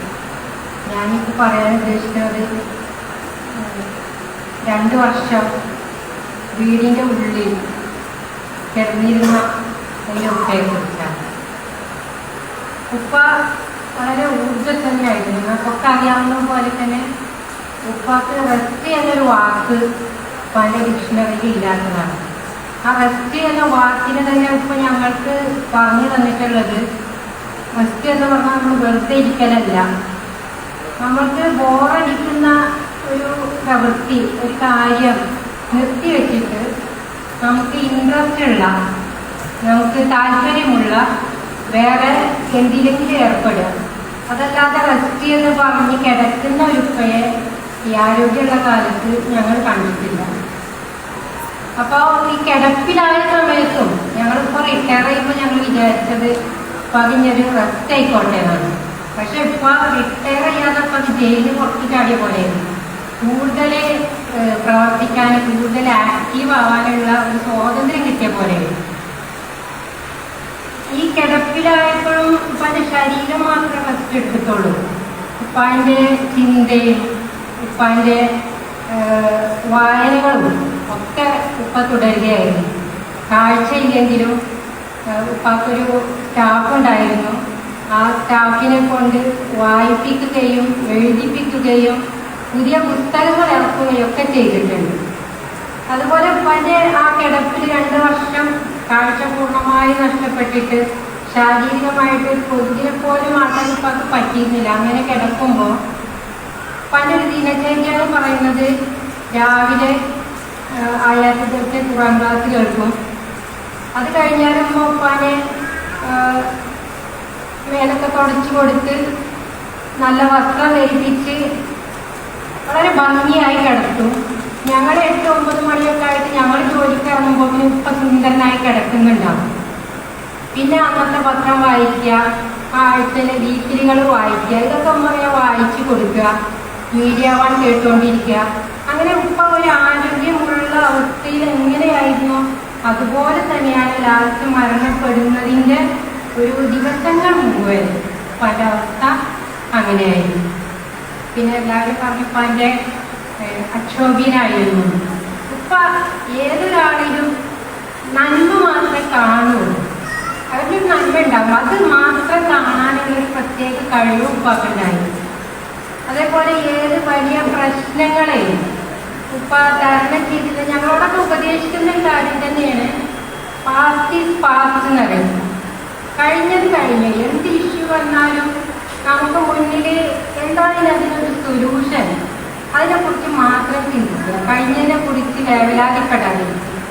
പല രോഗാവസ്ഥയിലും ഇപ്പോൾ ഒരാളോടും തൻ്റെ രോഗത്തെക്കുറിച്ച് പറയുന്നത് ഞങ്ങൾ കേട്ടിട്ടില്ല. രോഗത്തെക്കുറിച്ച് അല്ലെങ്കിൽ എന്തെങ്കിലും വയ്യായ്മ ഞങ്ങളോട് പോലും പറയില്ല. ഉമ്മാൻ്റെ അടുത്തൊക്കെ ഇങ്ങനെ ചെറുതായി പറയുന്നതേ ഉള്ളൂ. പലപ്പോഴും ഇപ്പോൾ ഉറക്കൊന്നും കിട്ടാത്ത രാത്രികൾ ഉണ്ടായിട്ടുണ്ട്, അതിൻ്റെ കാലവേദനയൊക്കെ ഉണ്ടായിരുന്നു. പക്ഷെ പിറ്റേന്ന് രാവിലെ നമ്മൾ പല അടുത്ത് കൊണ്ട് ചോദിച്ചാൽ അൽഹംദുലില്ലാ സുഖാണ്, അത്രേ പറയുള്ളൂ. ബാക്കിയുള്ളവരെ എത്രമാത്രം സന്തോഷിപ്പിക്കാൻ പറ്റുമോ, ബാക്കിയുള്ളവർക്ക് എത്രമാത്രം സമാധാനം കൊടുക്കാൻ പറ്റും, അതായിരുന്നു ഉപ്പ. ഇതിൻ്റെ കൂടെ ഈ 2 വർഷം ഉമ്മയും ഈ വീടിൻ്റെ ഉള്ളിൽ നിന്ന് പുറത്തേക്ക് ഇറങ്ങിയിട്ടില്ല. ഒരു 2-3 പ്രാവശ്യം ഞങ്ങളുടെ നിർബന്ധത്തിന് വഴങ്ങി ഞങ്ങളൊരു ഔട്ടിങ്ങിന് ആരെങ്കിലും മക്കൾ കൂടെ ഉപ്പാൻ്റെ അടുത്ത് ഇരുന്നിട്ട് ഉമ്മനെ കൊണ്ടുപോയിട്ടുണ്ട്. പക്ഷെ അതല്ലാതെ ഉപ്പ പുറത്തിറങ്ങി. പക്ഷെ ഒരു കിടപ്പ് രോഗിയെ ചികിത്സിച്ച് അല്ലെങ്കിൽ കിടപ്പ് രോഗിയുടെ കൂടെ 2 വർഷം ഒരു ആരോഗ്യമുള്ള ഒരാൾ നിൽക്കുക എന്ന് പറയുമ്പോൾ എത്ര അടുപ്പുള്ളതാണെങ്കിലും അവർക്ക് ബുദ്ധിമുട്ടുണ്ടാവും. പക്ഷെ ആ ബുദ്ധിമുട്ട് ഉമ്മാക്ക് ഫീൽ ചെയ്യാതിരുന്നത് ഉപ്പ ഒരാരോഗ്യമുള്ള ആളെ പോലെ അവർ തമ്മിലുള്ള ചർച്ചകൾ, എല്ലാ കാര്യങ്ങളും ചർച്ച ചെയ്യും. ന്യൂസ് കേട്ട് അതിനെക്കുറിച്ചുള്ള പൊളിറ്റിക്സ് ചർച്ച ചെയ്യും. കുടുംബത്തിൽ എന്തെങ്കിലും പ്രശ്നങ്ങളുണ്ടെങ്കിൽ അതൊക്കെ ഉപ്പാനോട് പറയും ഞങ്ങൾ. അപ്പം ആ കാര്യങ്ങൾ ചർച്ച ചെയ്യും. അങ്ങനെ 2 പേരും ഒരു റൂമിൻ്റെ ഉള്ളിൽ സജീവമായിരുന്നു. ഉപ്പ പലതരക്കും ഞങ്ങൾക്കൊരു മാതൃകയായിരുന്നു. ഏറ്റവും അവസാനമായിട്ട് ഉപ്പ മാതൃകയായത് ഒരു നല്ല രോഗിയായിട്ടും ഉമ്മ മാതൃകയായത് നല്ലൊരു ശുശ്രൂഷകയായിട്ടാണ്.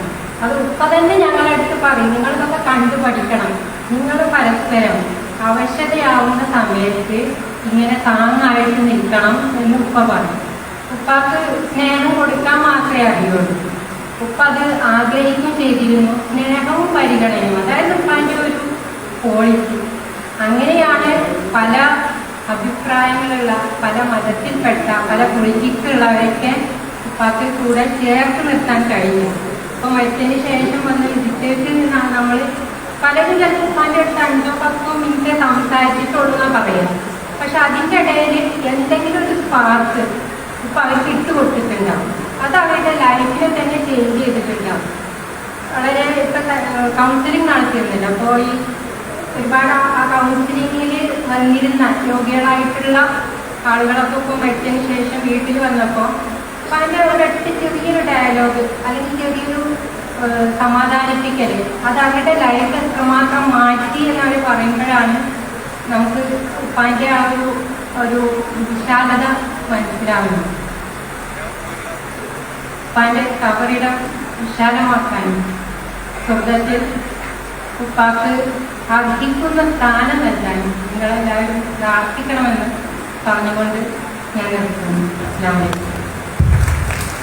1972 മുതൽ പാഷാറുടെ കൂടെ ജോലി ചെയ്യുകയും 2001 പാഷ സാറിൻ്റെ കൂടെ പാഷാറും അബ്ദുള്ള സാറും ഹബീബ ടീച്ചറും, 4ാമത്തെ ആള് റിട്ടയർ ചെയ്തത് KMD സാറാണ്. ഒരു കാലഘട്ടം ഒരുമിച്ച് ഒരു ഡിപ്പാർട്ട്മെന്റിൽ പ്രവർത്തിച്ച് ഒരുമിച്ച് റിട്ടയർ ചെയ്തു പോയവരാണ്. ഞാൻ വളരെ ബഹുമാനത്തോടെ മുഹമ്മദ് സാറെ ക്ഷണിക്കുന്നു.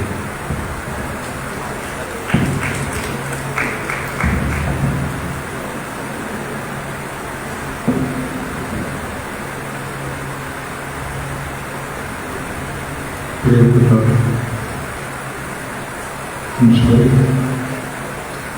വേദിയിൽ ചർച്ച ചെയ്യുന്ന എൻ്റെ സഹപ്രവർത്തകരുടെ വിദ്യാർത്ഥികൾ,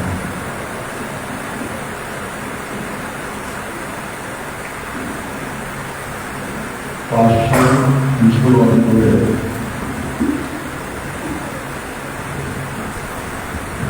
അബ്ദുള്ള സാറ്, ഹബീബ ടീച്ചർ, ഞാൻ ഒരേ ദിവസമാണ് ഈ കോളേജിൽ നിന്ന് PG 52 ബാച്ച്. ഞാൻ ഇവിടെ വരുന്നത് റീഡിങ് മാത്രമുള്ള ഒരു കലാലയത്തിലാണ്, ഒരു ഡിപ്പാർട്ട്മെൻറ്റിലാണ്. അപ്പോൾ പാസ് സാറ് അതുപോലെ ഹിസ്റ്ററിയിലും ഞാൻ ഇക്കണോമിക്സും രണ്ടിലും തലവന്മാരായിട്ടാണ് ഞങ്ങൾ ജോലി ചെയ്തത്. അത് റിട്ടയർമെൻറ്റ് വരെ ഞാൻ എക്കണോമിക്സിൻ്റെ ഹെഡായിട്ട് ഭാഷ ഹിസ്റ്ററിയുടെ ഹെഡായിട്ട് തന്നെയാണ് മുന്നോട്ട് പോയത്. ഇതൊക്കെ പറയുമ്പോൾ ഞാൻ ഈ കോളേജിലേക്ക് വരുന്നത് അലിഗഡ് മുസ്ലിം യൂണിവേഴ്സിറ്റിയിൽ നിന്ന് കഴിഞ്ഞതാണ്.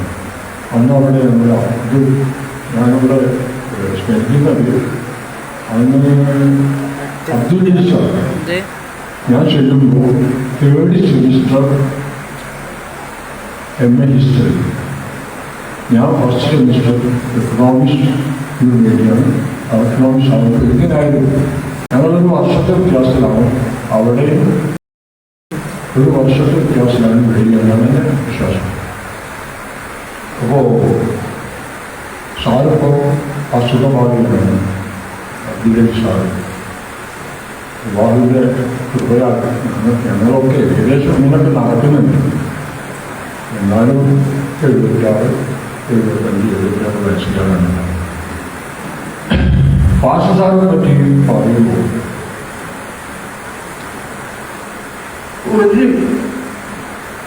ഒരു സമയത്ത് അദ്ദേഹം ആരോടും ഘോഷിച്ചതായി ഈ കാലത്തിനിടയിൽ, ഈ 30 വർഷം, ഏകദേശം 30 വർഷത്തിനിടയിൽ എനിക്ക് കാണാൻ കഴിഞ്ഞിട്ടില്ല.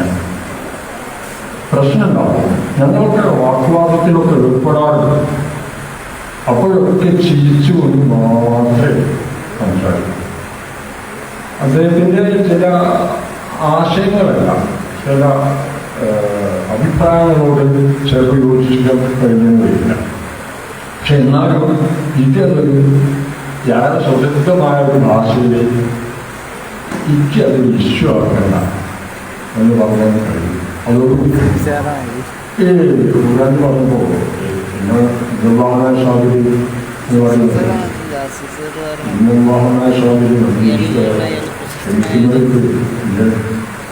ചോദ്യമൊക്കെ പറഞ്ഞു. അത് അങ്ങനെ ഒരു പ്രശ്നം ഭാഷയ്ക്കില്ല. കാരണം ഭാഷ ആർക്കും ക്ഷമിക്കാതെ ഭാഷ എന്തും ക്ഷമിക്കുന്ന ഒരു വ്യക്തിയാണ്. അപ്പോൾ അതുപോലും ഭാഷയ്ക്ക് അതൊക്കെ കാരണമാണ് ഭാഷയ്ക്ക് സ്വർഗം കിട്ടുന്നതാണ്. അള്ളാഹുവാണ് കൊടുക്കുന്നതെങ്കിലും സ്വർഗം കിട്ടുമെന്ന് നമുക്ക് പൂർണ്ണമായിട്ട് വിശ്വസിക്കാം ഭാഷയുടെ പ്രകൃതത്തിൽ. പിന്നെ മുസ്ലിം അമുസ്ലിം മറ്റ് ഒരു മതങ്ങൾക്കിടയിലും ഒരു ഭാഷ സ്വീകാര്യമില്ലാത്ത ഒരവസ്ഥ ഉണ്ടായില്ല. ഉദാഹരണം പറയുകയാണെങ്കിൽ നമ്മുടെ യുക്തിവാദികൾ വരെ ഭാഷ മരിച്ചപ്പോൾ പ്രകീർത്തിച്ചുകൊണ്ട് സംസാരിച്ചിട്ടുണ്ട്. ഞാൻ പേരെടുത്ത് പറയുന്നത് യുക്തിവാദികൾ എന്ന് പറഞ്ഞുകൊണ്ടാണ് ഞാൻ പേരെടുത്ത് പറയാറ്. പ്രകൃതി സംസാരിക്കുന്ന ഭാഷയുടെ ഗുണഗണങ്ങൾ അപ്പൊ അവരും ബന്ധപ്പെട്ടിട്ടുണ്ട്. ബന്ധപ്പെടുമ്പോൾ ഒന്നും ഭാഷയെക്കുറിച്ച് പറയാൻ അങ്ങോട്ട് കഴിയില്ല എന്നൊരു അവസ്ഥയാണ്. ഭാഷയ്ക്ക് ഇങ്ങനെയുള്ള ഒരു ഇതാണ്. ഭാഷയുടെ മറ്റു കാര്യങ്ങളെ കുറിച്ച് ഞാൻ ഒരിക്കല് പറഞ്ഞിരിക്കുക. പ്രിൻസിപ്പൽ ഞങ്ങളും ഡിപ്പാർട്ട്മെന്റ് തലവന്മ എന്നുള്ള നിലയിൽ നമ്മുടെ കൗൺസിലുണ്ടാവും, സ്റ്റാഫ് കൗൺസിൽ. പ്രിൻസിപ്പളുടെ റൂമിലായിരുന്നു അന്ന് ആമുട്ടിച്ചാലുമാണ് പ്രിൻസിപ്പൾ. അന്നിങ്ങനെ കുട്ടി ഏതോ ആർക്കോ PhD കിട്ടി, അത് അനുമോദിക്കാൻ അങ്ങനെ പാകിസ്ഥാനിൽ പറഞ്ഞു. പക്ഷേ ഇതൊന്നും പ്രശ്നമില്ല, PhD ആർക്കും വാങ്ങാം എന്ന് പറയുമ്പോൾ പ്രിൻസിപ്പൾ പറഞ്ഞു എൻ്റെ ഭാഷയ്ക്ക് എന്താ വാങ്ങിയില്ല, നേരത്തെ അന്ന് പാകിസ്ഥാനിൽ കിട്ടിയിട്ടില്ല. അത് പറഞ്ഞ് ഞാൻ വാങ്ങും.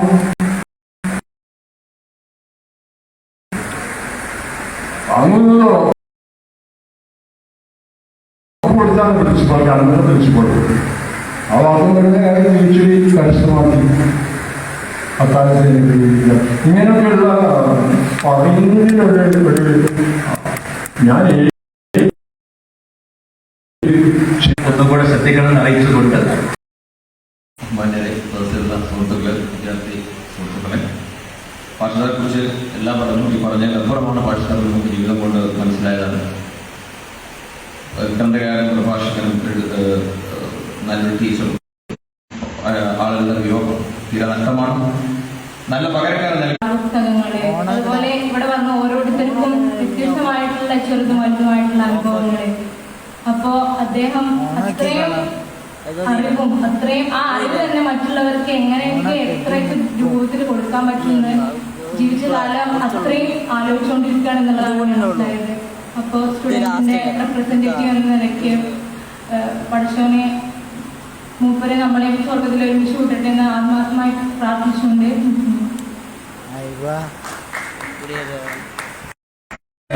അവസാനം അദ്ദേഹം വസീയത്തും കൂടി ഏൽപ്പിച്ചിട്ടാണ് അദ്ദേഹം ഞങ്ങളെ മടക്കിയത്. ചരിത്രത്തിന് വേണ്ടി, ചരിത്രം എന്നുള്ള ആ ഒരു ശാഖയെ കൂടുതൽ പ്രചരിപ്പിക്കുന്നതിന് വേണ്ടി, അതിലേക്ക് കോൺട്രിബ്യൂട്ട് ചെയ്യുന്നതിന് വേണ്ടി നിങ്ങളെനിക്ക് വസീയത്ത് ചെയ്യണമെന്ന് അദ്ദേഹം പറയുകയുണ്ടായി. തീർച്ചയായും അദ്ദേഹത്തിൻ്റെ ആ ഒരു വാക്കുകൾ നമ്മൾ ശിരസ വായിക്കാൻ നിർബന്ധിതരാണ്. അത് ചെയ്യുക തന്നെ ചെയ്യും. അദ്ദേഹത്തിൻ്റെ പരലോക ജീവിതത്തിൽ പ്രാർത്ഥനകൾ അർപ്പിച്ചു ഞാൻ നിർത്തട്ടെ.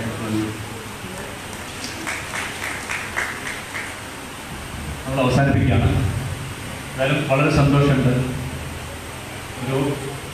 നമ്മുടെ ഇന്നത്തെ പരിപാടി അനുസ്മരണ പരിപാടിയാണെങ്കിലും സന്തോഷത്തോടെ പറയാം, ഇങ്ങനൊരു പരിപാടി നടത്താൻ മുൻകൈയെടുത്ത് പറയാം. ഞങ്ങൾ ചർച്ച ചെയ്ത സമയത്ത് അത് ഏറ്റെടുത്തുകൊണ്ട് ഈ സംസാരിക്കാൻ സാറെ കുടുംബക്കാരും മക്കളും മരുമക്കളും പേരക്കുട്ടികളും ബ്രദേഴ്സും ഒക്കെ PSMOയിലേക്ക് വന്നതിൽ പ്രിൻസിപ്പലുകൾ നന്ദി അറിയിക്കുകയാണ്.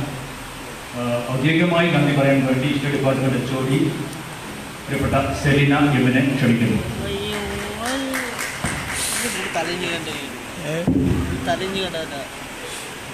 വേദിയിലും സദസ്സിലും ഇരിക്കുന്ന പ്രിയപ്പെട്ടവരെ, സാറിനെ കുറിച്ച് പറയുകയാണെങ്കിൽ വ്യക്തിപരമായിട്ട് സാറിൻ്റെ വിദ്യാർത്ഥി ആവാനോ കൂടെ വർക്ക് ചെയ്യാനൊന്നും സാധിച്ചിട്ടില്ല. റിട്ടയർഡ് ആയതിനു ശേഷം ഡിപ്പാർട്ട്മെൻറ്റ് ഓർഗനൈസ് ചെയ്ത ഒരുപാട് പ്രോഗ്രാമിൽ പങ്കെടുക്കാൻ വേണ്ടി സാർ വന്നിട്ടുണ്ടായിരുന്നു. അതുപോലെ ഒരു ക്ലാസ് സയൻസും റിലീജിയനും തമ്മിലുള്ള റിലേഷനെ പറ്റി കുട്ടികൾക്ക് ഒരു ക്ലാസ് എടുക്കാൻ വേണ്ടി വന്ന് ഓർക്കുന്നു.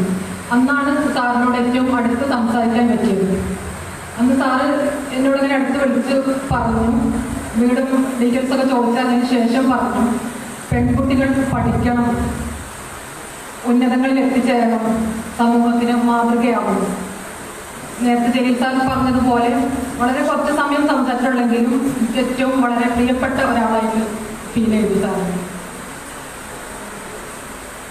നമുക്കറിയാം, സൂറത്തിന്റെ 70-ാമത്തെ ആയത്തിൽ പറയുന്നുണ്ട്, വല്ലാഹു ഖലഖക്കും സുമ്മ യതവഫാക്കും. Allah has created you and then he will came to you then. അള്ളാഹു നിങ്ങളെ സൃഷ്ടിച്ചു, എന്നിട്ട് അവൻ തന്നെ നിങ്ങളെ മരിപ്പിക്കും. എല്ലാവരും മരണത്തെ അടുത്തറിയാം. തികച്ചും വേർപാട് വേദനാജനകമാണ്. അള്ളാഹു പാശ്ചാത്യം സ്വർഗം നൽകി അനുഗ്രഹിക്കട്ടെ. അദ്ദേഹത്തെയും നമ്മളെയും സ്വർഗീയ ലോകത്തിൽ ഒരുമിപ്പിക്കട്ടെ എന്ന് ആത്മാർത്ഥമായി പ്രാർത്ഥിക്കുന്നു. സാറ് തുടങ്ങി വെച്ച ഡിപ്പാർട്ട്മെൻറ്റാണ്. അത് വല്ലാത്തൊരു അനുഗ്രഹമാണ്. ഡിപ്പാർട്ട്മെൻറ്റ് ഇന്നും ഏറ്റവും ഉന്നതിയിലാണ്. PSMO കോളേജിൽ ഏറ്റവും ഉന്നതിയിൽ തന്നെ നിൽക്കുന്നത് നമ്മളെ ഹിസ്റ്ററി ഡിപ്പാർട്ട്മെൻറ്റാണ്, അങ്ങനെ തന്നെ പറയാം. ആ സാറിൻ്റെ ഒരു അനുഗ്രഹമാണ്. സാറ് ലീഡർഷിപ്പ് എടുത്ത് കൊണ്ടുവന്ന ഒരുപാട് കാര്യങ്ങൾ, ഒരുപാട് മൂല്യങ്ങൾ ഇന്നും അവിടെ നിലനിൽക്കുന്നുണ്ട്. ഞാൻ കൂടുതൽ ദീർഘിപ്പിക്കുന്നില്ല.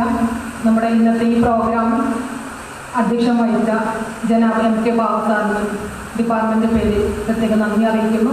അതുപോലെ ഉദ്ഘാടനവും അനുസ്മരണ പ്രഭാഷണം നടത്തിയ ഡോക്ടർ KT ജലീൽ സാറിന് തൻ്റെ ഭാഗത്തിൽ ഡിപ്പാർട്ട്മെൻറ്റ് പ്രത്യേക സ്നേഹം അറിയിക്കുന്നു. പ്രോഗ്രാമിൻ്റെ സ്വാഗത പ്രസംഗം നടത്തിയത് പ്രിയപ്പെട്ട college principal doctor K Aziz സാറാണ്. സാർ ഒരുപാട് ദിവസമായി ഈ പ്രോഗ്രാമിൻ്റെ ഒരുപാട് ഒരുക്കങ്ങളുമായിട്ട് നടക്കുന്നു. ഇത്രയും മനോഹരമാക്കാൻ ഈ പ്രോഗ്രാം സാർ ഒരുപാട് കാര്യങ്ങൾ ചെയ്തിട്ടുണ്ട്. സാറിന് ഔപചാരികതയുടെ പേരിൽ നന്ദി അറിയിക്കുന്നു. അതുപോലെ ആശംസ പ്രസംഗം അർപ്പിച്ച മാനേജ്മെന്റ് പ്രതിനിധി അഹമ്മദ് കുട്ടി sir, Alavi Kutty sir, Shibinu sir, Sadiq Ali Cherpulassery, doctor Padees Ahammed, Shabeer Mohan sir, Najida Sharaf, Mujeeb Rahman Qari, Mubashira തുടങ്ങി ഇവിടെ സംസാരിച്ച എല്ലാവർക്കും ഒറ്റവാക്കിൽ നന്ദി അറിയിക്കുന്നു. അതുപോലെ സാറിൻ്റെ കുടുംബങ്ങൾ ഒരുപാട് പേര് എല്ലാ തിരക്കുകളും മാറ്റി വെച്ച് എല്ലാവരും ഇവിടെ എത്തിയിട്ടുണ്ട്. മക്കളടക്കം എല്ലാവരും എത്തിയിട്ടുണ്ട്. എല്ലാവർക്കും പ്രത്യേക സ്നേഹം അറിയിക്കുന്നു. പരിപാടിയിൽ പങ്കെടുത്ത അലുമിനി അസോസിയേഷൻ അംഗങ്ങൾ, വിദ്യാർത്ഥികൾ എല്ലാവർക്കും ഒറ്റവാക്കിൽ നന്ദി അറിയിച്ചുകൊണ്ട് പ്രോഗ്രാമിന് അവസാനിച്ചതായിട്ട് അറിയിക്കുന്നു. Thank you.